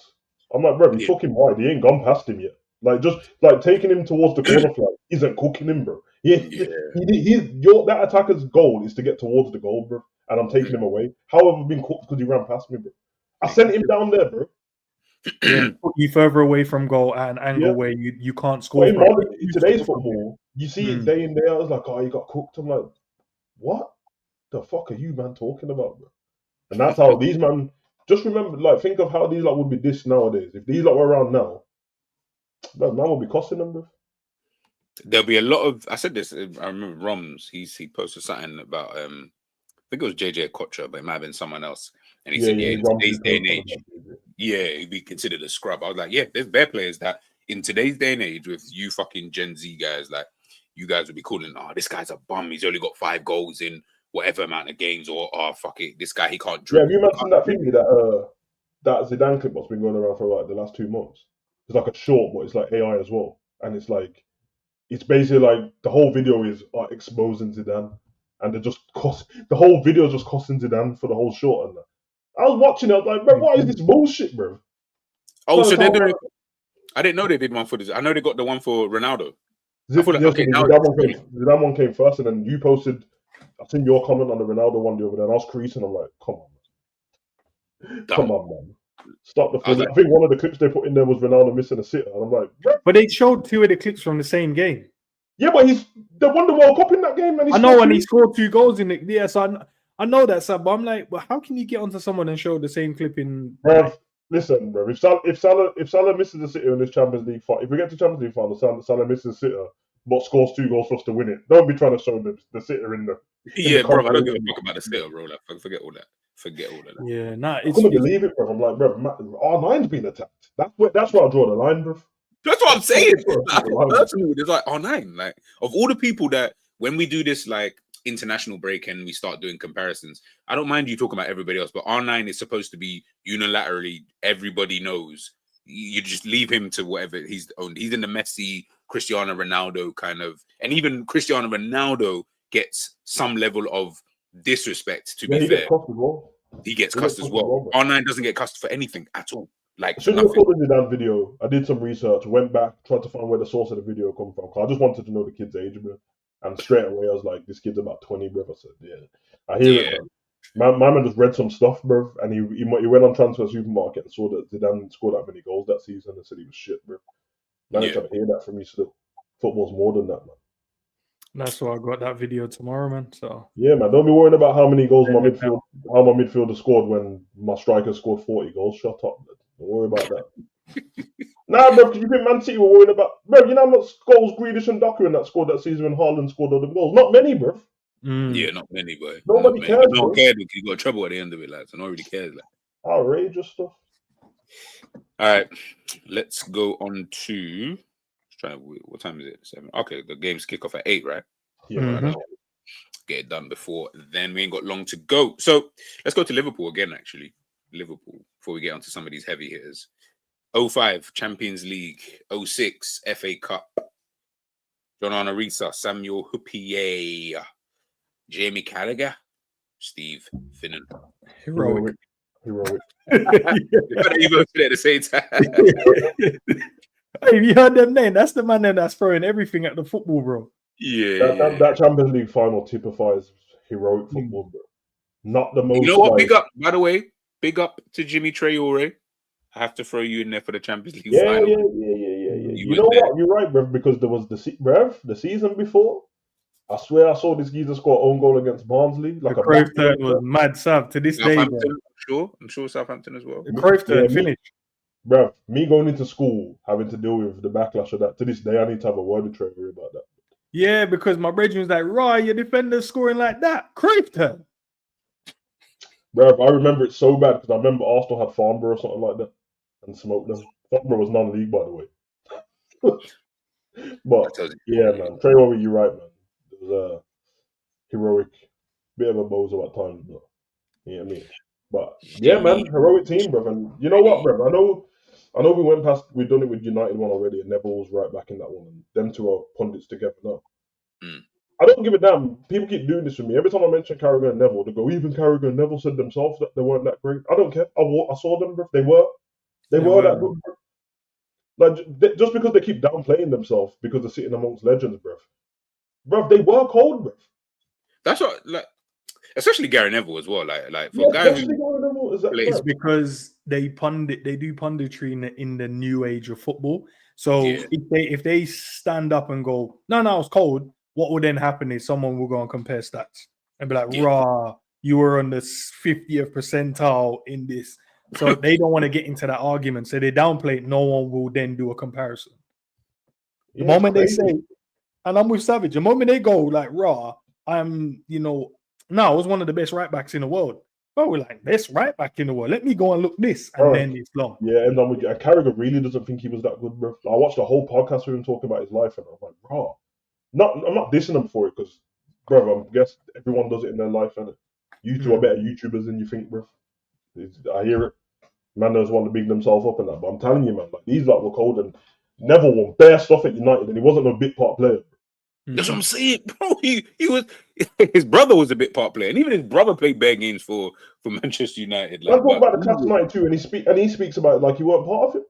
Yeah, it's true. Hey, I think it's I think I agree actually. What Ensign echo that still they're playing in the like their punditries in an era where it is like, I know there's like all the remember when Henry cooked. So, that is actually a compliment, bro. It shows how good Henry is. That's not this, bro, because Carragher's not. These men weren't that easy to get past, bro. So the fact that Henry sat man down like that shows how great Henry was. Yeah, but Carragher in that 2005 final, boy. Fucking hell, bro. Remember, that's the best team in the world we're playing against, bro. Bro, you know what's funny? Big up Michael. He said that 05, obviously, UCL final performance was insane. You know what's mad? The first half was not insane. The first half was. I felt like, when before the game, obviously, I thought, we're going to lose anyway because it's AC Milan and that's the best team in the world at the time. And I remember when that first half ended, obviously, ended with Crespo getting that cheeky fucking chip. He did. Was such a finish, bro. The Kaka part as well. But bro, when he did it, I remember just sitting there thinking, okay. Remember, during this period of time, I'm sitting there thinking like, oh, so this is what it's like when you come up against the best, and you're not even close. Like, it felt like I was in a Sunday league match and I'm up against like this just sick team. Prime Barcelona, bro. Yeah, you know what I mean? Like, I'm just I'm with you, bro. That's the first time as a Liverpool fan I felt like we'd been showing levels, bro. Yes. Can I ask you? Can I ask you guys as well? Did you, because we love football, we still do in terms of. But did you man hate, like? Did you man feel away like they would? You know, like if a team's slapping your team, you're like, nah, these blah blah blah. You want to diss the other team, but because we rated these other players, you man are like raw. They man, they're cold, you know. I was like, bro. Crespo made me want to cry still.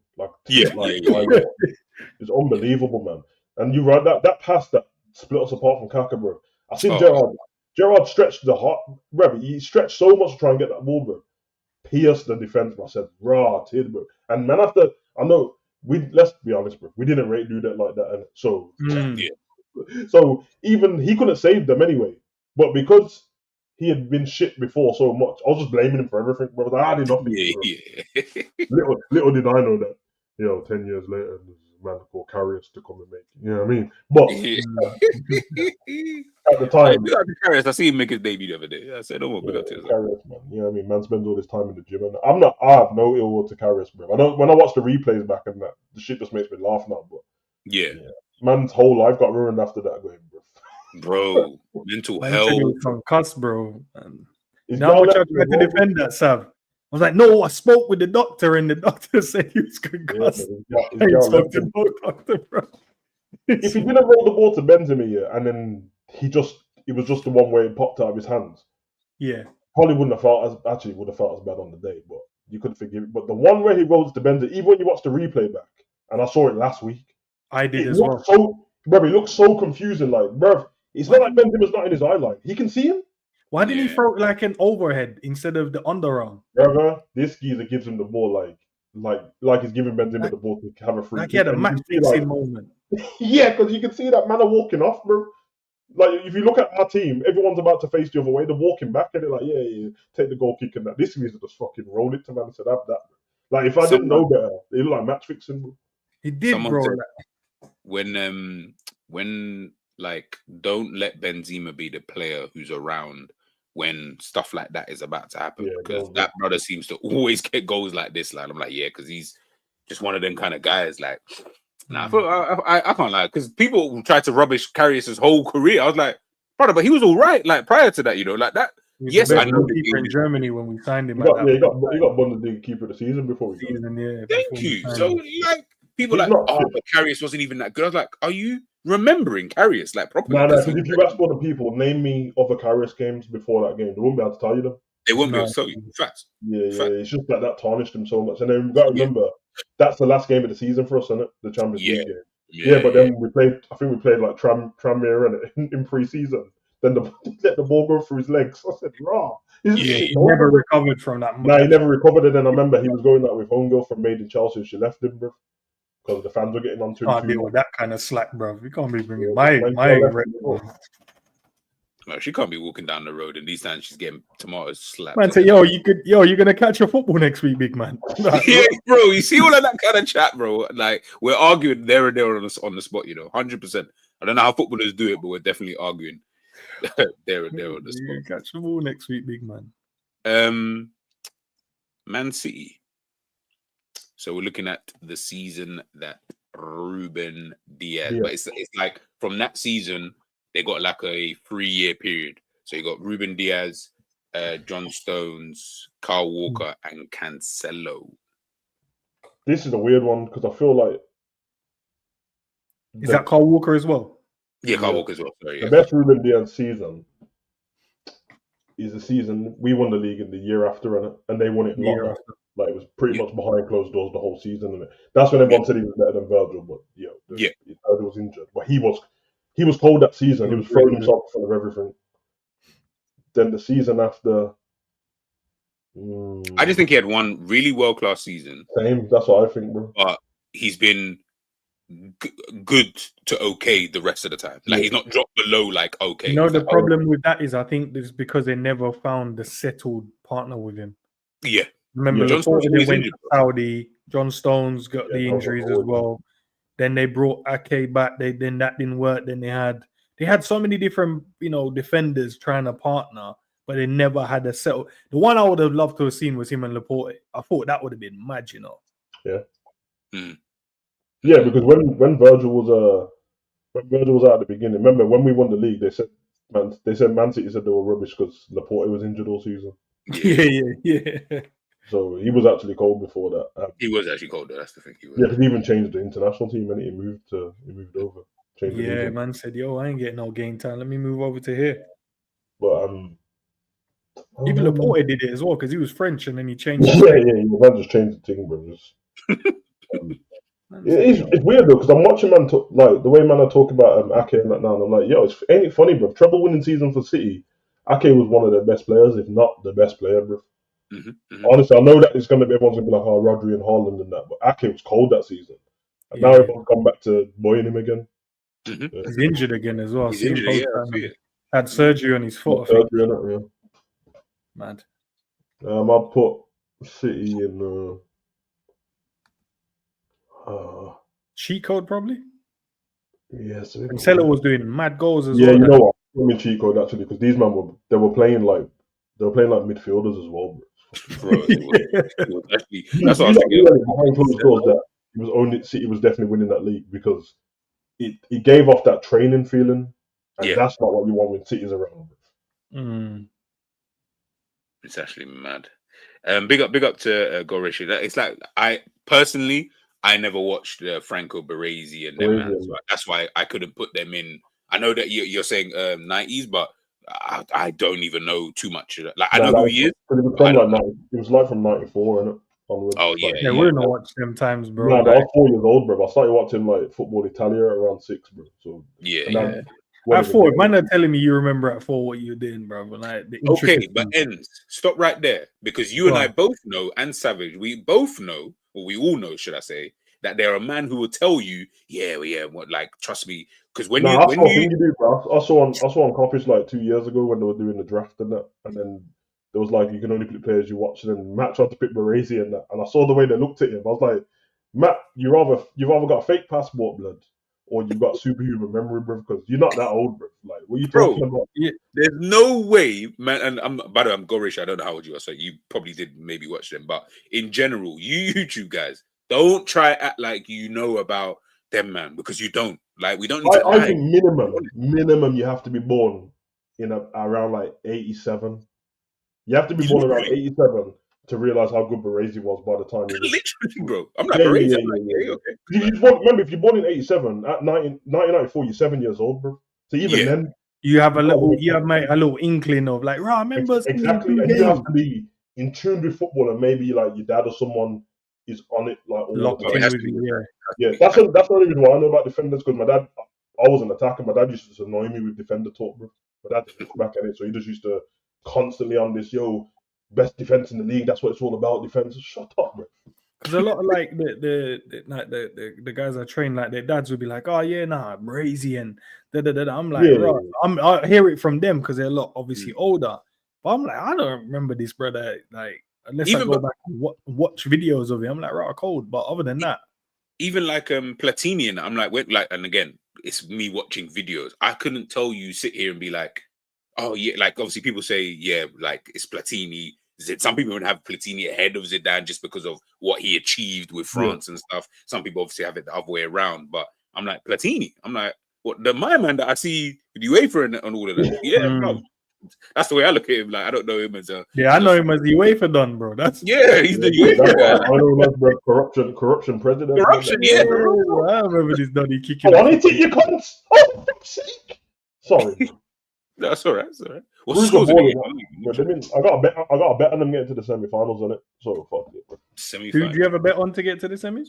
Club Brugge, bro. And I put this bet on at the beginning of the season, bro. So is it still 1-1 in that game? Yeah. They've had enough. But hold on, aren't they not in our side? Yeah. So we play. If we go through, we play the winner of Bruges and Aston Villa. Oh, sorry. Forget the bet. I'd rather not with it. Oh wow. Well, let's to win the bet. They have to beat us, innit? No, but this is where you're winning either way. Yeah, you're winning money or you're winning. Yeah, you win that. So you're not saying that, bro. Sam, if the money's high, though, you don't know. Yeah, that's what I'm saying. If the money's good, then who cares? You don't know about the last camera lens I brought, bro. This money's doing me well still. I need to. Man said the last one I broke. Yeah, I dipped into the savings account, bro. And I need to recoup, blood. You get me? See what I'm saying? All right, let's finish this off. Man United again. This is Wes Brown, Vidic Rio, Patrice Evra. This is the 2008, Ballon d'Or 2010. Ronaldo. Yeah. In fact, this is actually for 2 seasons, to be fair. Yeah, 2000. Yeah. I'm gonna go heroic. I think it was based off of, even though Evra was good, but I think he came into his own the latter stages. But I think Vidic and Ferdinand held that defense up. Yeah, that one particular season, Wes Brown was cooking still. I'll put them in the row. I'll let you guys want to put them somewhere else. Seb?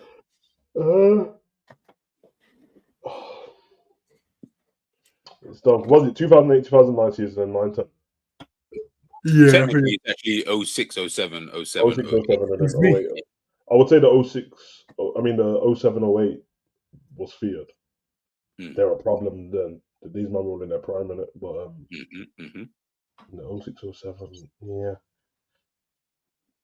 I'd probably go feared still. I'm not trying to come up against that United defense, bro. But bear in mind, in this period of time between 2006 and 2009, they won 3 Premier Leagues in a row. Yeah. And then they won the Champions League as well. And they won the Champions League. We ain't got no one there, so throw them in there then. Yeah, throw them in. I was going to say, yeah, we ain't got no one in, like... Man, so we ain't fair none of these. We ain't fair none of these defense. Like, and somebody we ain't fair these, man. Bro.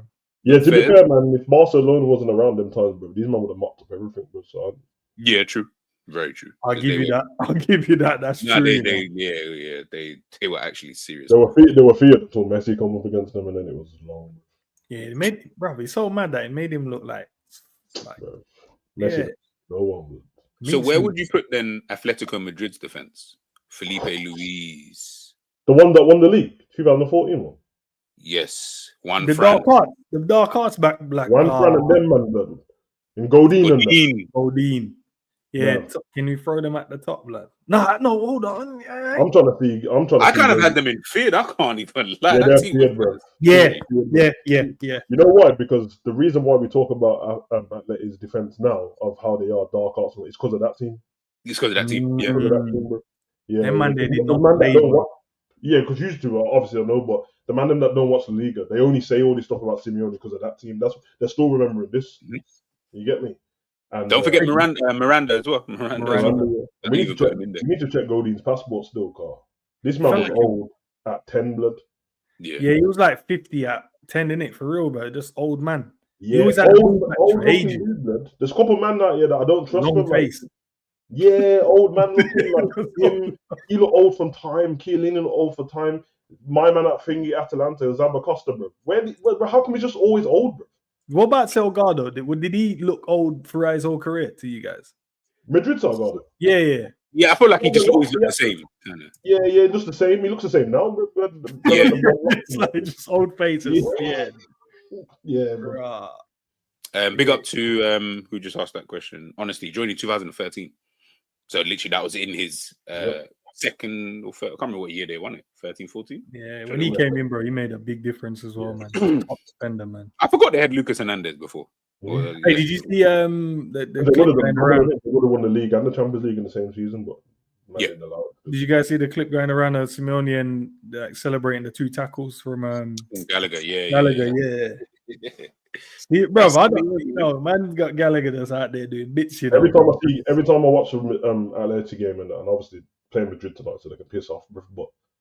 Bro, yeah, they got Gallagher. I know that man used to try and troll him in the Premier about it, bro. This geezer runs for days, bro. No, he does. He actually does. Man was the buzz, bro. Yeah. Man, forget that Gallagher's got tech as well. Like we saw him at Palace on loan, but he can ball, bro.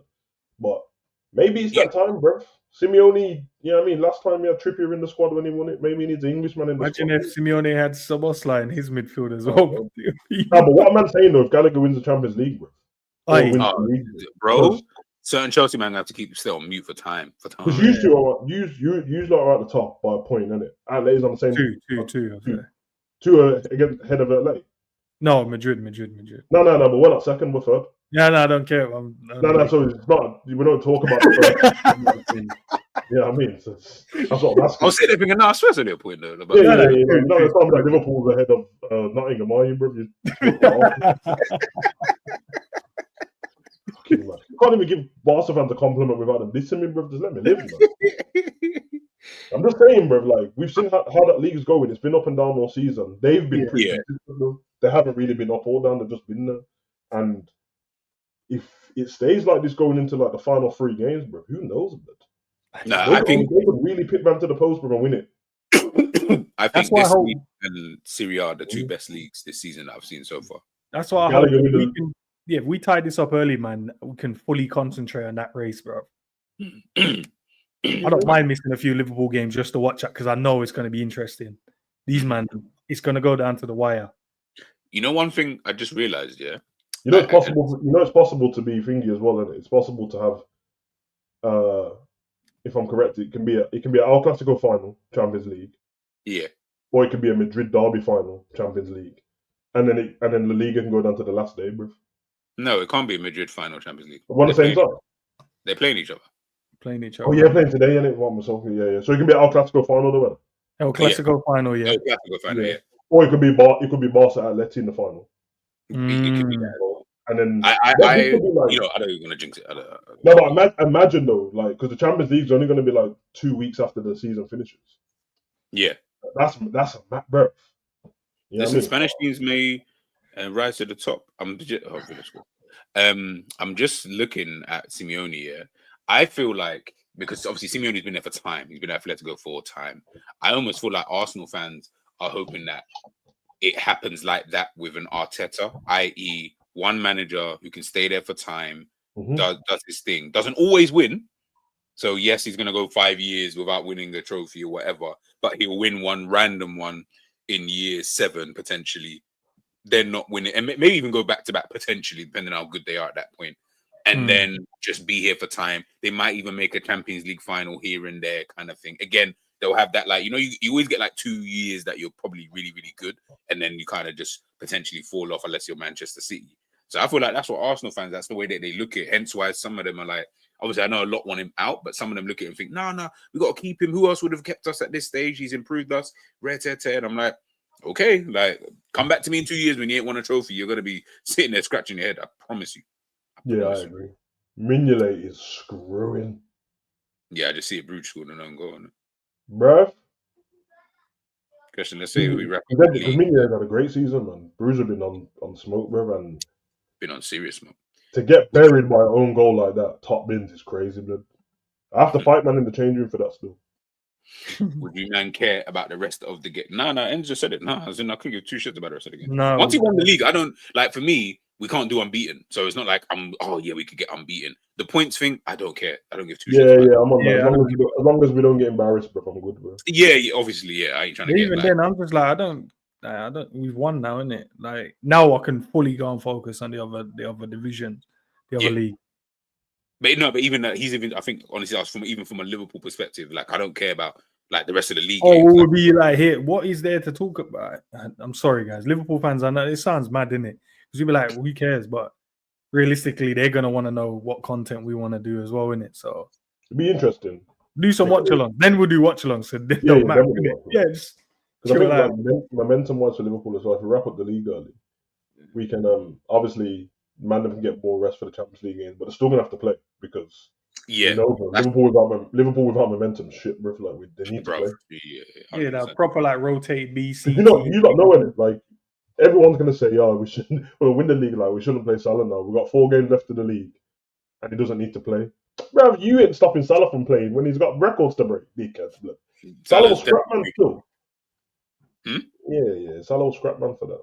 Yeah, no. He's. But this is where you start playing, and again, if you don't play him here, then we know the writings on the wall. This is where 𝐒𝐄 like to come in. But if he doesn't play in these games, if we wrap up the league, 2 more games, by the way, as well. I see man like, I'm like, nah, trust me, man. Once I think we're close enough, he'll get minutes. I think he'll just get it just because it will look deep if he doesn't. I don't even think he doesn't trust him yet. I just think he's just got a settled team. He knows what they're gonna do, and we're on this like mad run. He's like, but I get it. There's moments you're like, big man, just throw. But I think in the last 15, them 15-5 games in a row, apart from that Spurs 4-0 in the cut, I can't see where I would have given him, because them games were intense, but the Villa one was intense. The Everton one was intense. Man City one was intense throughout the game, even though we controlled it and did well. And then the Newcastle one, we controlled it and did well. But even that, as well, bro. You know when it's working, man. You know you can just make that one substitution, bro, and it just you can see 2 in 2 minutes. You're like, oh, you're not gonna say it's that guy's fault. You're gonna be like, right, if I left it how I had it, it was working. They released what Slot said today, innit? You see that? No. You know, Yeah. What is Slot say? In fact, no, you'll talk about it later on your stream. Let me not even spoil it. Because I don't even know what he said, but I'll wait until not bad anyway. Oh, okay, cool. All right, let's wrap this up. I just see penalty to Villa. Wow. Italy 2006 World Cup. Cannavaro and them, man. Cannavaro, is it Grosso? Grosso, man. You know about Grosso, bro. Grosso's the one who scored in the World Cup final and started that celebration where he's crying. Yeah. Is that Materazzi as well? Walter, Mr. Zidane. Zidane. But I don't know where I'm kind of torn between these, man, because I think these man defensively was cold still. They were. I don't know if it was fed. I don't know if. Remember, this is the year that Cannavaro won the Ballon d'Or, boy. Ballon d'Or, yeah. I mean, we got to ignore the there's some dodginess going on in Italy that season too, but now obviously, well, we're looking at the international one, Sam, but we took ourselves. I'm just saying, but I mean, I'm not trying to speak out of place because I don't want to sleep with the fishes. You get me? But I'm just saying. That's not want to sleep with the fishes. No, listen. Yes, but I'm gonna just for this purpose of this, I'm gonna just leave that out for now. No, but I'm just saying, bro. They might have looked good that season because of match fixing. That's all I'm saying, bro. Okay, fairs, but we saw what we saw. All right. So I can't erase that from my memory at the end of the day. Like, do you get what I'm saying? Cannavaro's only Ballon d'Ors. No, but the thing is, now that Ballon d'Or starts looking mad sketchy, boy. I can't even lie. Yeah, it's like, you man, yeah. I would have them at the top, to be fair, if not cheat code. Yeah, they're probably going at the top, I guess. Either at the top or cheat code. I think defensively, these man was sick, man. I had them at the top, to be fair. Man, they were top. Sick. They were very, very good, especially in that Euros anyway. How have Villa got Asensio and we don't? Bro, done. They got Asensio and Tielemans in the same squad, bro. Yes, sir. Bro, you got a team full of Asensio. Stop scoring and assisting, bro. Yeah, and Manchester rubbish him now. When he moved from PSG, Manchester rubbish him. It's a baller, man. I told you, man. You saw injuries out, bro. Man, them all right, blood. Juventus. Patrice Evra, Bonucci, Chiellini, Balzaghi. What's my man's name? The right back. What's his name again? Zoom in.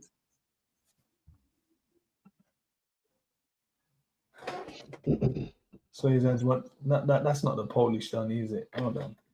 Yeah. I'm trying to. What's his name again? I fully forgot it. What year is it? 2015 to 2008. Bro, I haven't even forgot ever played for this man. Fucking hell. What's the brother's name? Is that the one with Pogba? That's it. Yes, yeah. Oh, Lichtsteiner, that's it. Big up, Michael. Love for the love, man. Thank you, mate. Thanks. Oh man, like Stefan, his finger is Swiss, isn't it? Swiss, mate. Obviously, they got to that's a proper defense, though. That's a proper defense, bro. Man, they want to defend. Yeah, they loved it, bro. All the balance, bro. Celebrating tackles and that. Yeah. What are you saying? It sounds like you're leaning towards the heroic side. I might put them at the top, bro. They're kind of hard to get through still. Pause.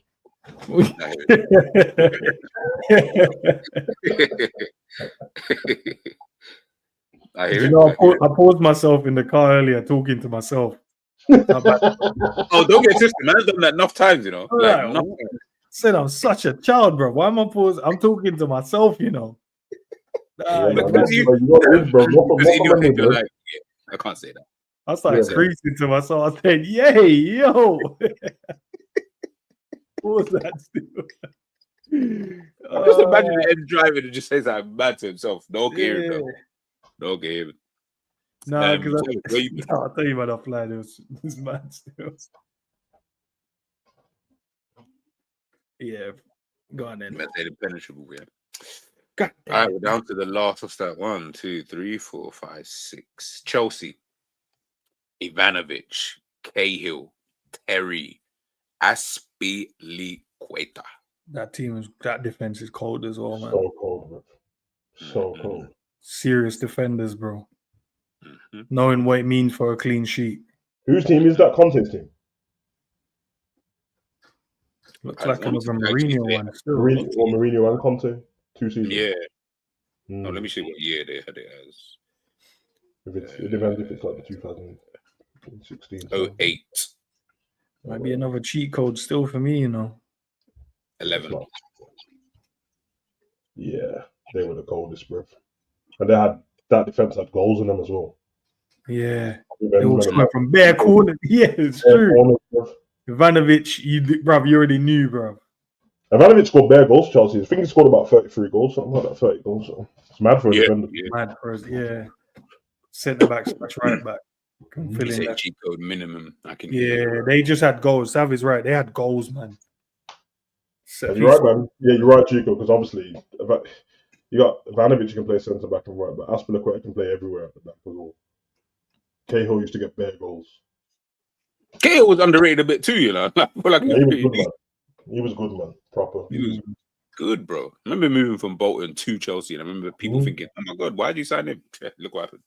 He ended up being a good player. All right, France World Cup winning defense. No. We'll get to that one after. This is the 2000. The more recent one. Okay.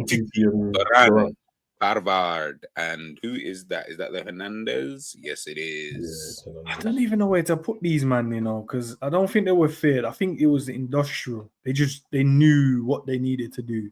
Yeah, they were just consistent with it in terms of. Yeah, throw them there. You said the word, man. That's where my mind was going. So let's go to the 98, bro. When I saw the 98 back four, I said, "Are you mad?" Desailly, Laurent Blanc, Lilian Thuram, Lizarazu. Slap on the top, bro. Why is it? It's not. Do you know how mad that is? Yeah, that we look at these teams here, like back in the day, and you found the different eras, different times, different years, different teams on a consistent basis had 4 bad boys in their different. And why can't we get that now? Yeah, the level of these men are dead, bro. That's all. No, that's what it is, bro. Like, you know what I mean? Yeah. Need these teams to love defending, man. I feel like funny enough, I feel like Liverpool could get that next season, depending on how things go. Because I feel like even when Virgil's got the loving defending in him already, bro. I see him celebrating tackles and that now, bro. You know what I mean? To be fair, even Kwanzaa's like that when he comes on, but obviously he's younger. If you get the right back and the right left back, don't get me wrong, Brandy's there as well already. But you get another one, and then you get the right left back. Could be on, bro. Nah, do you know what I did yesterday? I was outside this Villa season, right? And I bought Kirkis. I'm like, bro, I don't know what everyone sees, man, because I don't look at him and go, raw, cold. I don't know, bro. The game made him mad good still. Can't even lie, bro. This brother is quick, strong, fit. He's a weird player, bro. I don't. We live in a weird world with these players, bro, because when there's still hope that Liverpool can get one of these players, they bring him up to the levels, bro. Let me tell you, if we get through the summer and he doesn't come to Liverpool, watch out. Ask everyone about him next season. And see bro, 100%. Listen, it's the way they did with that Wharton youth, lad. That's when I realized, bro. Man said, yo, 100 mil, like, we need to buy him for 100 mil. I said, 100 mil? Ridiculous, bro. And what it does is, like, if you're not level-headed enough, you'll start saying dickhead stuff about Wharton. He's actually a cold player, bro. That's what I'm saying. That 100 mil shit was like, get out, man. Because remember, they're trying to slap him in the England Euro team and that already. And I'm like, bro, he hasn't played. You remember that stuff? We had so many conversations. I'm like, what, after a couple of games, bro? Palace got him back in January last season, didn't it? He got recalled. You know what it is? It's the Mainu thing, though, at the same time. Because Mainu made it into that England team, obviously then becoming kind of like important to that team in that tournament. Everyone kind of looked at him for, nah, but Wharton as well, obviously different because... I don't know. I felt like, really and truly, if you actually deep it, technically to me, Wharton would have deserved it more than Mainu because Wharton has played more football at men's level If than Wharton played for Manu, he would have been there because you know what it 100%. was the way Manu's season ended as well. He won a trophy, Yeah, scored a goal. Then obviously the goals that he scored were like he scored a goal against us top bins, and he scored this against Wolves, and he's scoring winning goals and that. But realistically, we saw him fade away in them England games as the tournament went on. He looked out of place, brother, and we saw what happened when we come up against Spain. Southgate took him off. So no, we're not doing that. Can I ask you guys, like, and big up to Michael in the chat, you saying about Hato, right? I was listening to other people speak about it, and it's like, nah, he's not that good in attacking, he's not really that good defending, but he's just a good player. And I was listening to that, and I'm like, but that's not what I'm seeing, bro. Like, he's a top youth, bro. He's a top player. Whether or not he'll come to the Premier League and be able to display this, I don't know. But I think he's good enough to play in the Premier League. But obviously, we know what happens when you come to the Premier League. First couple of games, bro. You know what I mean? Man can have you ice skating, and then until you settle in. No, I agree. I don't think he's I think he's a good player, man. My views on a lot of these footballers. I see so many that are really good now, but you do need these different structures and whatever team you come to as well. Like Hato's one of them guys because of his age. If Hato went to Palace in the Prem first off, or he went to Liverpool, he would be seen different. So I can literally imagine him playing for Palace, bro. And everyone just would be like, oh yeah, that guy's good. He's a good player. We should buy him. We're winning, and he's playing. Oh my God, Hato, that is great. So I can see it. I can see the difference and the nuances and that. But I do think he's a good player. But I'll leave it as a good player because I've literally seen two whole games of him. That's it. 2 whole games, bro. So similar to me, sir. But I've started. In fact, I saw that game. I saw when you lot were on Big Up and I was in the background. I didn't speak. That I watched that game because you lot were doing that game, and then I watched one of the games in the league, and that's it. But obviously, I don't need more than 2 games to see if a player's good at football. Obviously, sometimes you can just see. Obviously, the Prem's a little bit different. Not better, but different. Because I feel like people are trying to use that Prem thing like it's some elite league, and the football in the Prem is not better than the Liga, bro. It's just faster and aggressive. It's not better.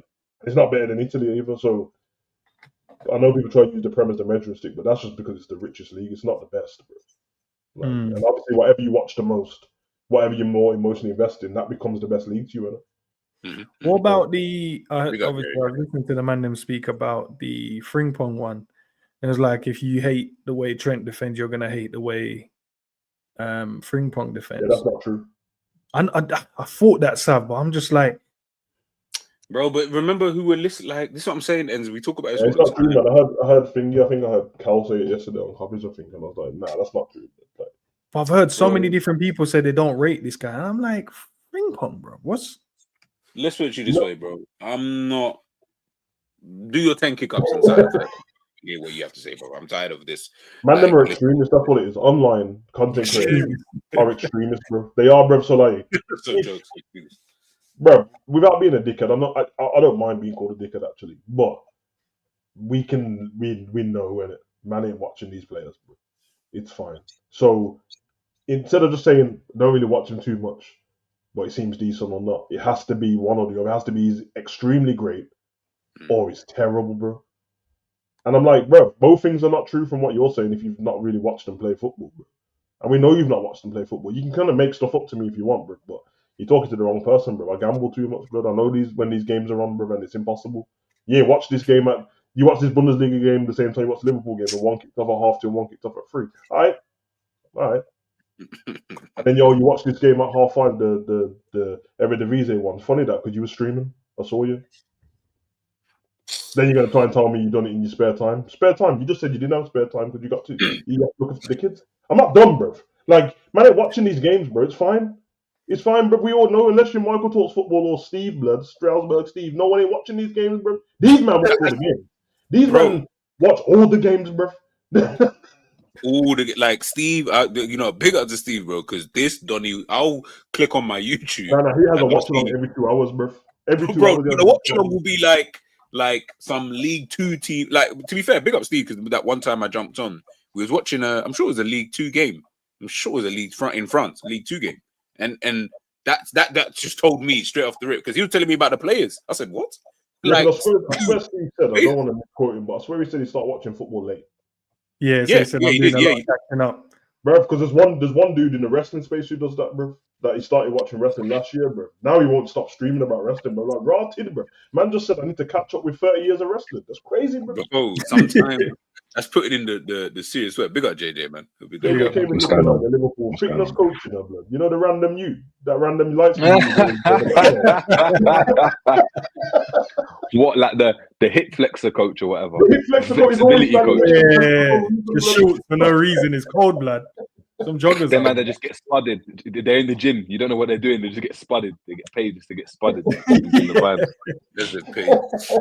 Quick question from honestly, he said, do you guys think we don't have great defenders like back then because most clubs are more focused on the attacking part and playing in a way that they always have the ball? I think we kind of spoke about it just in terms of, I'll be real, I just don't think the quality of players overall is at the best, highest level. And I feel like we've now leveled out in terms of players. So everyone feels like they're a lot closer in ability. That ability could be whatever you think it is, but everyone's a bit more of the samey. Man will tell me about, no disrespect, but you'll tell me about Embuemo, and then you'll tell me about Semenyo. And I'm like, yeah, they're kind of the same. Like, really, it's just preference at this point as to who you really fuck with, you know, at any given moment. Outside of the outliers of like Vinny, Mbappe, and Haaland and Kane and that, the rest are kind of Salah. The rest are kind of all the same. They all seem to jump into the same tier. Whereas before, bro, as good as as good as a Christian Vieri was, brother, he wasn't on the level of some of the other strikers in his period of time. Even though he was dope in himself, there was like 2 levels potentially above him, and he was a dope player. I don't feel like I see that now. I feel like everyone's that's the difference now. You see where everyone wants Hoyson from Bournemouth, and obviously he's good at Juve and whatever, and touted after. But even now, like now, we'll just spend. Everyone's like, no, just go and spend 50 million. I'm like, well, can't we just throw an extra 20 on that and try and get Bastoni then, brother? And let's just go. And I'm with you, bro, because you know, like, I'm a Dortmund guy in it, but they're talking about now, like, if Gittins wants to leave, the man have to go spend over 100 mil. I'm like, ref, that's my guy, bro. But over 100 mil is crazy, bro. I think it is. I think the money side of it, we've got to kind of take it out because you have to. It's actually funny. I was speaking to someone today, that plays, and they were telling me that they were saying their argument was that the level of football is actually high, like is in everyone's high. The difference is, and you know, Jurgen Klopp's a part of the reason why, and there's other teams as well, is you have to be able to be like first and foremost now run for 90 minutes. So what you're seeing is a player can have ability, but if you go back in the day, the game was so much slower that you saw the ability rise from a lot of men now. Whereas what you're seeing is you can be the most techie player on the pitch, but if you can't run for 90 minutes like a Szoboszlai, like a Morgan Rogers, like a Joe Linton, like a whatever midfielder, like a Valverde, if you can't run and sprint and do the high intensity for 90 minutes, you're not even going to be seen in that top elite level. So it's not about having the fitness to sprint. Like, this player is quite fast. He's like, look, I can sprint and be fast. But that man from that team is sprinting at maybe 80 or 70% of my level, but they're doing it for the whole game. They're doing it 20 times. And after, it's like if I told you to do doggies and then go and spread and hit a 60-yard pass. You can't do that. But guess what? Perlo, when he's not running around and he's got loads of energy in the legs, he's going to slap a 50-yard on your thing. You can't do that when you're running 100 miles an hour at a sprint and then having to hit it. So because of the way the game is playing, because it's quicker, because it's faster, because it's more about the intensity and it's more about transition, I don't think you're seeing the ability. Because I think if you were to slow the game down, I think you'd see a lot of men and be like, oh, he's a baller.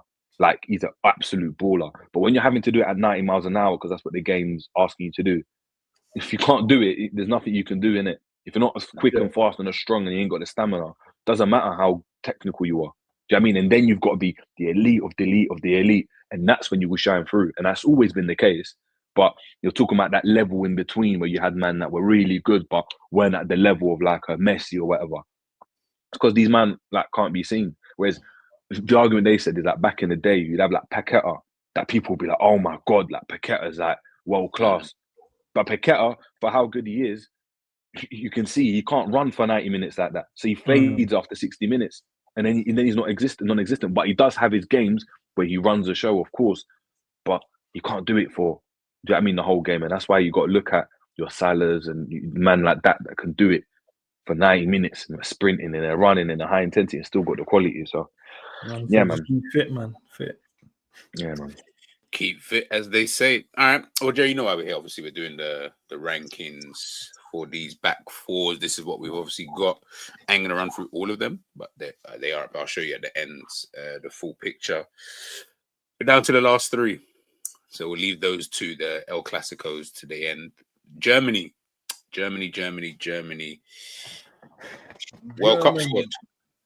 Philipp Lahm, Matt Hummels, Boateng, and I cannot remember. I want to say Howder. You're close. Yeah. Hoverdes. There we go. Scroll. I don't even know where to put these, man, bro. Oh, sorry. Let me show you. Individual. No, not that. I'm just saying individually, they're good, innit? They weren't a cheat code. No, I don't think they were heroic. They were heroic, innit? Like they won. Yeah. Throw them there, bro. Heroic. All right. Savage, where are you putting that back for? Madrid. Yep. Cheat code. You're attacking more than anything, to be honest, bro. Like, we got caught out quite a lot in it, but they had a bit of heroic in there as well when it called for it. Obviously, Varane's probably a better time as a defender because he got shaky, man. Mm-hmm. You know what I mean? I know that man always tried to hail him as this all-time rev. No. He started off great, then he got shaky, bro. And three-peat defense, though. I know, but still, you saw how the games went, bro. We was all watching I saw them. Trust me. Yeah. That, you know what I mean? Madrid just got that know-how to get through some games and that, because a lot of them games were losing in the game and to come back and certain things, or Ronaldo would have to pull out some madness. Ramos is a weird defender as well because he's always going to be held as one of the all-time great defenders. But then if you ask people what he's great at, it's kind of a harder question to answer, isn't it? Do what's mad though. In that team as well, is that Pepe? Because I can't see. No, it's Varane and Ramos. Varane. Okay. Yeah. That I don't even know if I put them in cheat code, you know, because you know, like Varane, it's like he had that one game where he dusts out Messi. He had that one game where you like chased him down or whatever. Yeah. That's why he lived off that. Yeah, go on, but he lived off that. It weren't like consistent, I don't think. Yeah, it's more down to the fullbacks than anything in that season. And then Ramos, Ramos and that down to the league games, Marcelo and Carvajal. And Ramos used to pop up with important goals as well, didn't he? Loads of important goals. Yeah. Marcelo's like having an attacking midfielder right back. So what are you guys thinking then, if not cheat code? No, I think cheat code. I'm keeping them. It's cheat code, bro. Ramos is a bad defender in it because Ramos lived through every generation. Yeah. So we've seen long-haired Ramos at Sevilla. We saw the villain arc in that, bro. I think Ronaldinho turned him into the man he was still. No, because if you watch, Ramos is like actually this is disrespectful, but you know how I just said to you like that 2 seasons ago. If you ask anyone about Ake that season, he was the best defender. He was cooking. Yeah. Rev, go watch any compilation of the Premier League while he's at Bournemouth, and there's bare videos of Salah and Mane just disrespecting his soul. Disrespecting him, bro. Yeah. You'd never think you turn into that. And that's what you've got with Ramos, bro. It doesn't matter what stage, bro. When it's like, them YouTube videos from back in the day, Ronaldinho embarrassing great players. Rev, Ramos is on there about 7 times, bro. Just getting sat down and grabbing his ankles, bro. But to have the mental fortitude to come back and be one of the best defenders, it's cold, bro. Nah, but you know what's crazy though? I did think early in his Real Madrid career, he kind of struggled a little bit. I used to think. Struggle. He was not. Yeah. I used to think he came in with that big profile, didn't he? He came in as one of the best up and coming right backs. Yeah, he was up and he was And then he came in and then realized, yo, playing up against Ronaldinho, you know, and then it was just that's a baptism of fire playing against Ronaldinho in the early years, bro. Like but at least it teaches you to then play against Messi. I know Messi's obviously Messi, but it at least gives you something to kind of sink or swim, Yeah, now real talk. League and Champions League, bro. So he done all right for himself in the end. But I liked him and Varane were a bit more relaxed than that. But obviously, my favorite is him and Pepe, and it was him and Pepe. Yeah, that was gross, man. It's Psycho and the Psycho, bro. The Psycho and Psycho. And Abidal, Dani Alves, PK, Puyol. I'm gonna say cheat code as well. You know. Yeah. Do you know why? Because you remember them overlap shit that Dani Alves used to do, and for some reason, no team knew how to pick it up. The way Barcelona played, and he would just get a crossing, or he would end up getting the goal. Abidal, bro, was unreal. And then Puyol, just a leader, simple. He didn't score a lot of goals, and he used to be like, send PK for corners, I'll just stay back in it and whatever. And then PK would just get in a random little header because Barca weren't a tall team. But I was like, why are we crossing it anyway, bro? No one's winning this. And then PK will end up scoring. But I mean, it was just a cheat code of a defense. That's a proper captain. Yeah. Abidal underrated as well. Abidal underrated. Man had cancer and came back and still cooking, bro. Big man thing. You know how crazy that is. Yeah, man. Like, and man would forget that. Like, remember PK was in that United squad as well. Yeah. So, and they weren't rating him as much, bro. So he had to work for what he had to do when he got back to Barcelona. You see, on that point, then, were they a good defense, or was their defense the system? Was it we keep the ball so we don't lose it? Because individually, Puyol had mares in it where he's like rash. Defensively, Dani Alves weren't all that. And PK defensively 1v1 we've seen it in it, like where he gets cooked, where he gets burnt, where he's just looking around, arms up with his long sleeves. I mean, t-shirt tucked in. It weren't like they were like a solid. I don't know if they were a solid unit, but what they did, they were all comfortable on the ball and all knew the La Masia away, which allowed them to be defensively solid because they had the ball. If that makes sense. That's why they were cheat code, bro.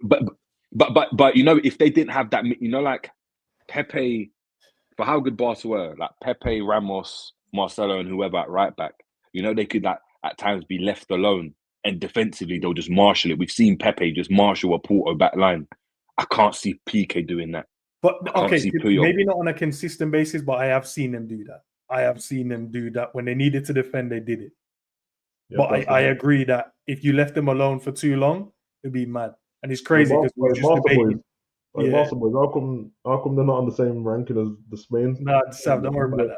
No, but remember we spoke about that earlier. I know you was waiting. That's why. No, bro, they're the same. I told you, bro. The Spanish team had the ball. That's why I didn't want to throw them too high. I just put the middle ground, so maybe Sam would just let it go, innit? So I said, yeah, Chico. That's what I mean. You know what I mean? Match up the Madrid dons, bro. I think if you don't have them in cheat code. Ain't it funny, man? You know, you look at the top rankings and who their captains are on each team. Yeah, that's why this Arsenal team ain't making it anywhere.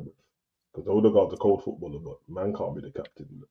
It's actually true, yeah. When you look at it, like you could easily set Virgil up there for by the time we get to the end of this season, bro. Big captain. Hold on. Is that Hippier and like Risa and Carragher in heroic over Virgil? And that? It's 2005, bro. Just relax, man. I don't give a fuck, bro. Champions League, bro. What do you mean? You don't. You say what? Champions League? You're not rating it. Both defense really the same thing. Hold on. Over 120 minutes. These man was first. Carragher ran into the first half, bro. We said second half, man. Second half. Over 120 minutes of football, bro. Them Liverpool. But they won Champions League and then they won the FA Cup the following season. So they won 2 trophies. And Liverpool in that with that team. Obviously, I'm not pushing for anything. I'm just saying They won what 26 out of the So first why are you 27 asking the games. question if he ain't pushing for something, bro? No, I'm trying to find out what the reasoning was. That's it. It's you guys' because opinion. of the type of technically, defending. we didn't dislike that the 18-19 that one with Trent and that it wasn't the same defense we had when we won the league. We had Gomez as the centre back, so and I only put the one that had Matip as that centre back. So I think how many games did Gomez even play that season? He played a few. He played a few because I think it was out him and Matip in it. But once Matip settled into it, that's when it was. Oh, let me see. Actually, Joe Gomez. He did play quite a few games, to be fair. All right, so it's that 19-20. He played 28 games in the Premier League. Matip only played 13 or something, 14. Yo, bro, Carl, Probably still be more because there's subs in it. They'll probably count that as played games as well. No, he only played 9 games. 9 games. Yeah, because he got injured. Yeah. Hey, the Bernabeu's looking beautiful, you know. Trust me. I'm sure it does. I'm sure it does. Looking like a beautiful piece of air conditioning. That's what it looks like, innit? The whole Bernabeu now, just like aircon blood. I said an aircon unit, you know. Ain't you that's got from outside of like a that, city or something outside it, like some spacecraft and that, but inside it's a beautiful thing. Don't worry, man. You see 2 quick goals fired in sooner over there. Well, yeah, I don't know what you man are laughing about, but Anyways, guys, we've come to the end right before kickoff. Come on, PSV. Come on, Atleti. before we don't do that. Don't do that. You don't want to play Atleti, trust me. Yeah, I actually. Yeah. You punched us up a couple of times this season already, bro. You don't want to play Atleti, but not in them games, bro. Yeah, Before you Atleti leave, in a two-legged game, I think will be. Before you leave, give me a wild take for the rest of the season. What do you think? Just a random wild football take. Arsenal will finish 4th. Wow. A wild take. We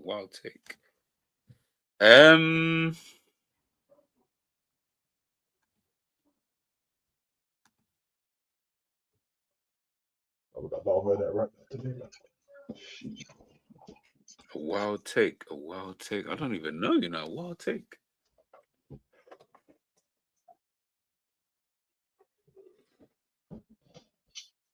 Okay. Arsenal win the Champions League. I knew that's what someone was going to say. I was waiting to see who's going to say. If we win the Prem and they win the Champions League, I wouldn't even mind it, I mean, sick. We don't need Arsenal winning the Champions no, League. do you know why? Do you know why I don't mind them winning it?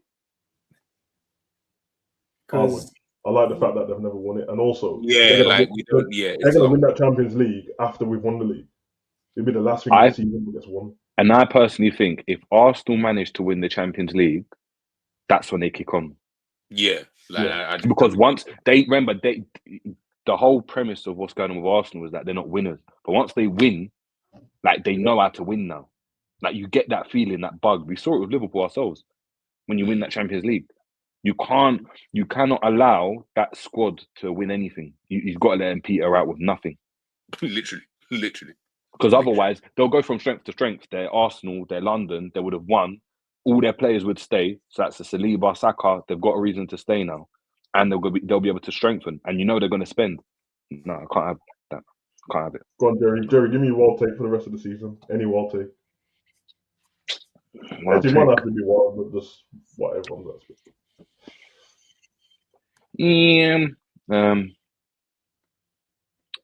What, in terms of footballing or just in general? Just football. Yeah, football.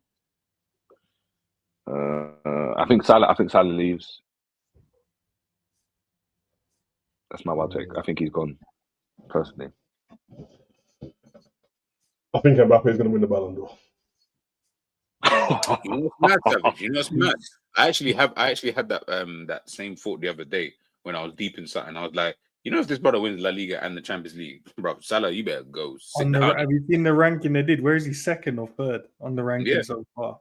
Yeah. What, Salah's 3rd? No, Salah's 1st, and then Mbappe's either 2nd or 3rd. Because the season's gone so quick, bro. That like the first 8 games he was stinking up the place a piece, hasn't it? Them 8 games like ages ago now. But you know what's crazy? Those 8 games was that he had like 6 goals. Yeah, I was gonna say, like, he was bagging balls. Like, I don't Exactly. even know. While because there was a period in it, like, man were handling him the penalties and that and making sure that, you know what I mean? And obviously G saw, because I was on stream losing my mind about his offsides and that. But shit's changed since then, man. And yeah, man, it's a crazy thing, which will be interesting because obviously I need to. If Mbappe wins the Ballon d'Or, Vinny's in this team, bro. Vinny's gonna lose his fucking mind, bro. Yeah, no, you think Vinny would leave? You think he'd be like, nah, that's it. I'm yeah, I think. Well, at the moment, mad. Yeah, at the moment he's saying they'll get my contract sorted now, innit? Because there've been Saudi whispers and the money's big. The money. He'll go sit there. Watch City go and sign him if that happens. Bro, Jerry, they're talking about nearly 400 million, in Saudi. Yeah. They want to pay him, bro. Yeah? That's up for 3 years. They want to pay him around 400 mil. Do you think he'd go if he doesn't win the Ballon d'Or to Saudi? Bro, I think he'll go regardless of what he wants. No, it's mad. But you know, there comes a certain point where I don't know what go there he's for on 3 right years. now. No, I hear that. But what I'm saying, there comes a certain point that, you know, you've got so much money, right? That at this point, if you're not like business savvy or thinking, yeah, I'm gonna make investments, whether you're making 300 or 400 or 250, it doesn't even, you don't even see it. It's like numbers in the account, but it doesn't affect your day-to-day life. Like, your quality of life doesn't get better. It's different when, like, you're underpaid, like, or you're Tony and you're going Saudi, or I mean, even like a Salah, where you might be on 50, but you're going on 600. But if Vinny's on like 500 already or 400 and he goes to like 600, I don't think that he's not even going to make a difference at that point. I know it's tax-free and you're thinking about, like, again, money, but his life's not changing. He's still going to live in that same yard with the same amount. You can get the same whips, the same chains, the same fitting. Now, you're right. I'm saying the Ballon d'Or, bro. One more monkey chant from the Valencia fans, bro, and the Ballon d'Or to Mbappe, that will tip him over the edge, bro. And the thing is, Mbappe, because he's French, you know, them French man, that they're just going to make sure that, yeah, you know what, we need to bring that home. You know, we need to bring that Ballon d'Or home. If I'm honest, on gameplay, it's up in the air at the moment, because this is the season where I can see why it would depend on winning the Champions League and the La Liga, or the Champions League and the Prem, because it's more finely balanced than it.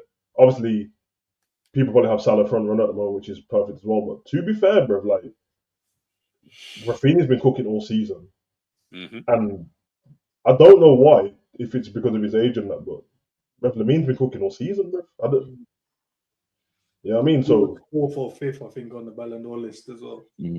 Yeah, they try and do that thing when you're extra young. They try to edge you out on that, bro. Like you don't really matter because you can win the young boy. But you see with Lamin though, because obviously I don't lie, I don't watch the league. Like, if it's not on Sky, on Revista de Liga, I'm not watching it on some nonsense. Like, you know what I mean? I don't care about it like that.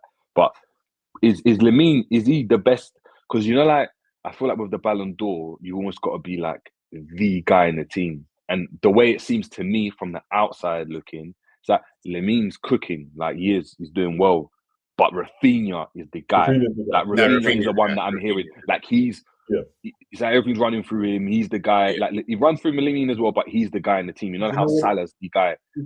Yeah, Lamin's like Rodrigo in Real Madrid's team at the moment. Yeah, and I think that's what hinders him more than, because if he was like the guy, he'd probably just go to him, you know, because he's just young, you know, he's young, he's doing this, he's the guy in the team, and they're winning titles and Champions League or whatever. With Rafinha, because he's getting the goals as well, and his performance are cold. But I think with Lamar, his performances are the same, Lamine, right, in terms of the performances, but he's just happy just winning. And I think that's the difference in it, where the PR won't be, oh, you're just happy to win. Now they're looking at the numbers metrics in it. They're seeing, like, how many goals you're scoring, you know, how many assists you've had, you know, what impact you're having on the game. But some of the football, bro, they play dumb. Yeah, Lamin's only known badness on it, bro. My man's been Leeds and that, bro, with the, you know what I mean? Bro, real talk, man's been a Leeds. You can't. Rodrigo, you pussy fat!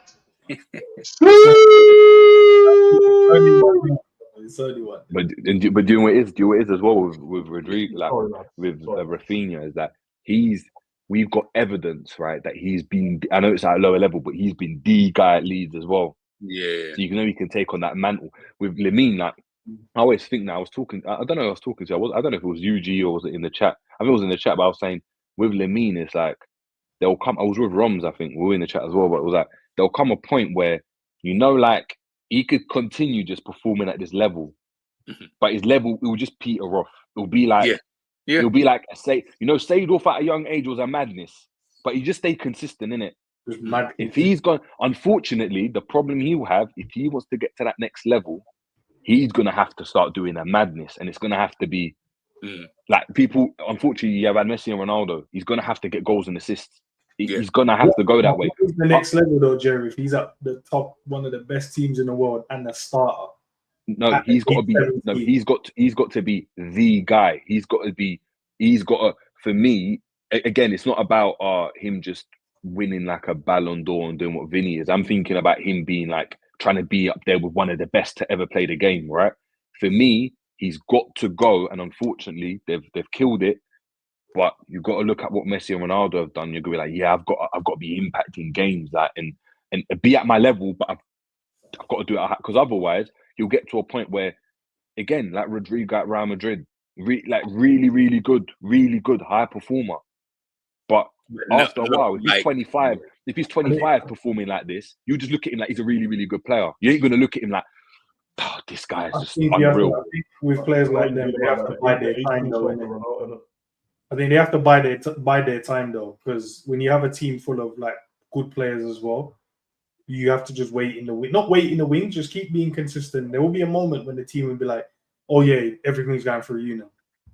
There will be that moment. And he's so young right now. Maybe when he goes to about 22, 23, maybe that's when the moment will be like, yo. Yeah, it'd be interesting what striker you bring in next, bro. Because if that striker's a bad man, that's a good team. What, Lewandowski? Yeah, Lewandowski's killing it, but he's a bit older now, isn't it? But yeah, I can imagine whatever next strike. If that next strike comes in and he's on badness, bro, and he's getting all the goals, bro, I think Jerry's right, bro. Because obviously, and the thing, Lamine is absolutely cold, bro, but it hits a little bit different when someone goes, "Oh, he's only 16, he's only 17." And then once man says he's only 21, it's now what you mean, bro? Yeah, it's a bit played out now at this point. And that's what it is. When Lingard was 18 for 10 years, bro. And it's like, when you're doing something for like just a good level for such a long time, and it's not like groundbreaking, you'll be looking at it like, like he's really good, man. He's just so consistent from a young age. But he's like that. It has to, like, his level. His problem is he's hit such a level at a young age. You've got to up it now. But only a couple man have hit it. Like literally only a couple. Like literally a couple man. Yeah, like literally a couple. It's like, all right, are you going to be the next one to hit it? Like, you've got to. Otherwise, it's going to be tough, man. It's going to be tough. It's going to be really tough, man. I think it's going to be interesting. Rooney, sorry to interrupt, but you see, like Rooney. Yeah. I feel like Rooney's disrespected by a lot of men. But he went and hit a level, and it was just that for consistent. It was just consistently that level. So and England's obviously not blessed, but around the world, man aren't putting Rooney in with the discussions with Messi and like he's nowhere near that, but he's really good. Do you get it? You know what it is? It's that word. I almost feel like that word kills everything. He's just consistent. Like when someone says consistent, like you don't automatically, when you hear someone is just consistent, you don't think like when someone, like Salah, prime example. If we let's say Salah retires as an example at the end of the season, the one word we're gonna say about him is, "Oh, bro, he was mad consistent." That's the thing that everyone uses to would you be putting Salah in? Really, like if we actually, I agree because people use that with Salah all the time. They go, "I've been consistent for 6 years, 7 years," and that. Yeah, I'm like, that's good though. But as Jerry said, it is good. Like, it's not a bad thing. It's not a bad thing at all. Yeah. But I think you might need to be a 9 out of 10, 10 out of 10 consistently. That's the only way you're getting that. Otherwise, bro, as Jerry said, there was only really a couple man and maybe like a few others like dotted around where you're like, Messi and Ronaldo ruin football. Yeah. And the problem you've got as well. Sorry, I know you need to go as well, but before it's like, even like the majority of the young G's that have like popped off, majority of them when they hit 25, it's over, bro. Like that's it. Like the man that start playing at 16, we've seen it. You hit a level and it's like raw. Like, and it's a lot of man. There's only a few that you're looking at like from a young age. These guys were just the Don Dadders, and whether that's injury, whether that's because they're just falling off, or Yeah, the do you know what I Fabregas mean? kind of done. Yeah, like there's only a few man that, and even Fabregas, very good, but you never put him in the conversations as like the greatest. And I'm looking at Lamine Yamal, like you're at a level now where you've got to reach to be the greatest. You're not like looking at it where you're a decent young prospect, and you're, because it looks better when you're all right. No, but 100%. You know, like a Kevin De Bruyne, it looks all right. It looks good when you're like at a level here, and then you get to that next level. Yeah. But if you're at a level here, that jump isn't as big. But it's like you have to make it. You have to make that jump, because otherwise you just end up being part of the players that are good. That's true, man. That's what I said, man. Pray for Gavi. That's what I told you, G, bro. Pray for Gavi's knees, blood, because These man, they're bloody so injury prone. It's actually mad. Pedri, that's mad. Is he injured again? No. But I'm saying in general. Like I'm saying it in general. He's been good this season as well. That's the maddest thing. Guys, you will be redirected. Ends 10 p.m. Liverpool versus PSG. I better go watch this press. If he's done a press conference, I better go watch it, because I ain't got a clue. I ain't even watched it, to be fair. Ain't even nothing to do with that, to be fair. Champions League press conferences are the worst. I think they've only just going to do it now anyway, because they normally do it when they landed in the country, innit? So it'll probably be. Oh yes, done it. Maybe half an hour ago, maybe an hour ago, maybe. Okay. Yeah, they normally have one of the players speaking as well, don't they? Yeah. Bro, I didn't see a picture. I think it's Wataru they had speaking. Our players got no personality, bro. You know, like that, bro. When we have conferences, not a personality between them, bro. They're boring youths and that. I'm like, boring. The man them are locked in, bro. Let the man them stay locked in. Nah, bro, they ain't locked in, bro. These men are dorks, bro. No personality, bro. Years, lock in stuff, man. They're locked in right now, man. Simple answers, move on. I kind of see like man call them nerds, you know, nerds. Yeah. These Dexter laboratory youths and that, like man dark and that church drummers and that. Church drummers only come alive when they got the sticks in their hand. I mean, that's it, man. You know, that is jokes. So 10 p.m. man, we'll be back. Ends will be back. We'll be redirected over there. Anyway, again, love to Ends, love to Savage, love to Jerry. Jerry, are you in the country now, or are you still in? No, I'm back. I literally came back yesterday. I'm slumped though, man. The time difference is killing me. It's killing me. I can imagine, bro. Oh, that man let you through border patrol and that. I hear it, man. Do you call him a favor? I hear it still. Of course, bro. Man's had that red passport. I don't know about you, Sav, though, man. You know that. I've been having that red passport. He has that red passport. Hey, that's actually jokes. I've heard the colours it's changed now, innit? I swear, back to because we're not. I was going to say, you got to speak to Sav about that, innit? When you got, do you know what I mean, nationalised. Just the first passport, he had the blue one. When he got that, you lot are dumb.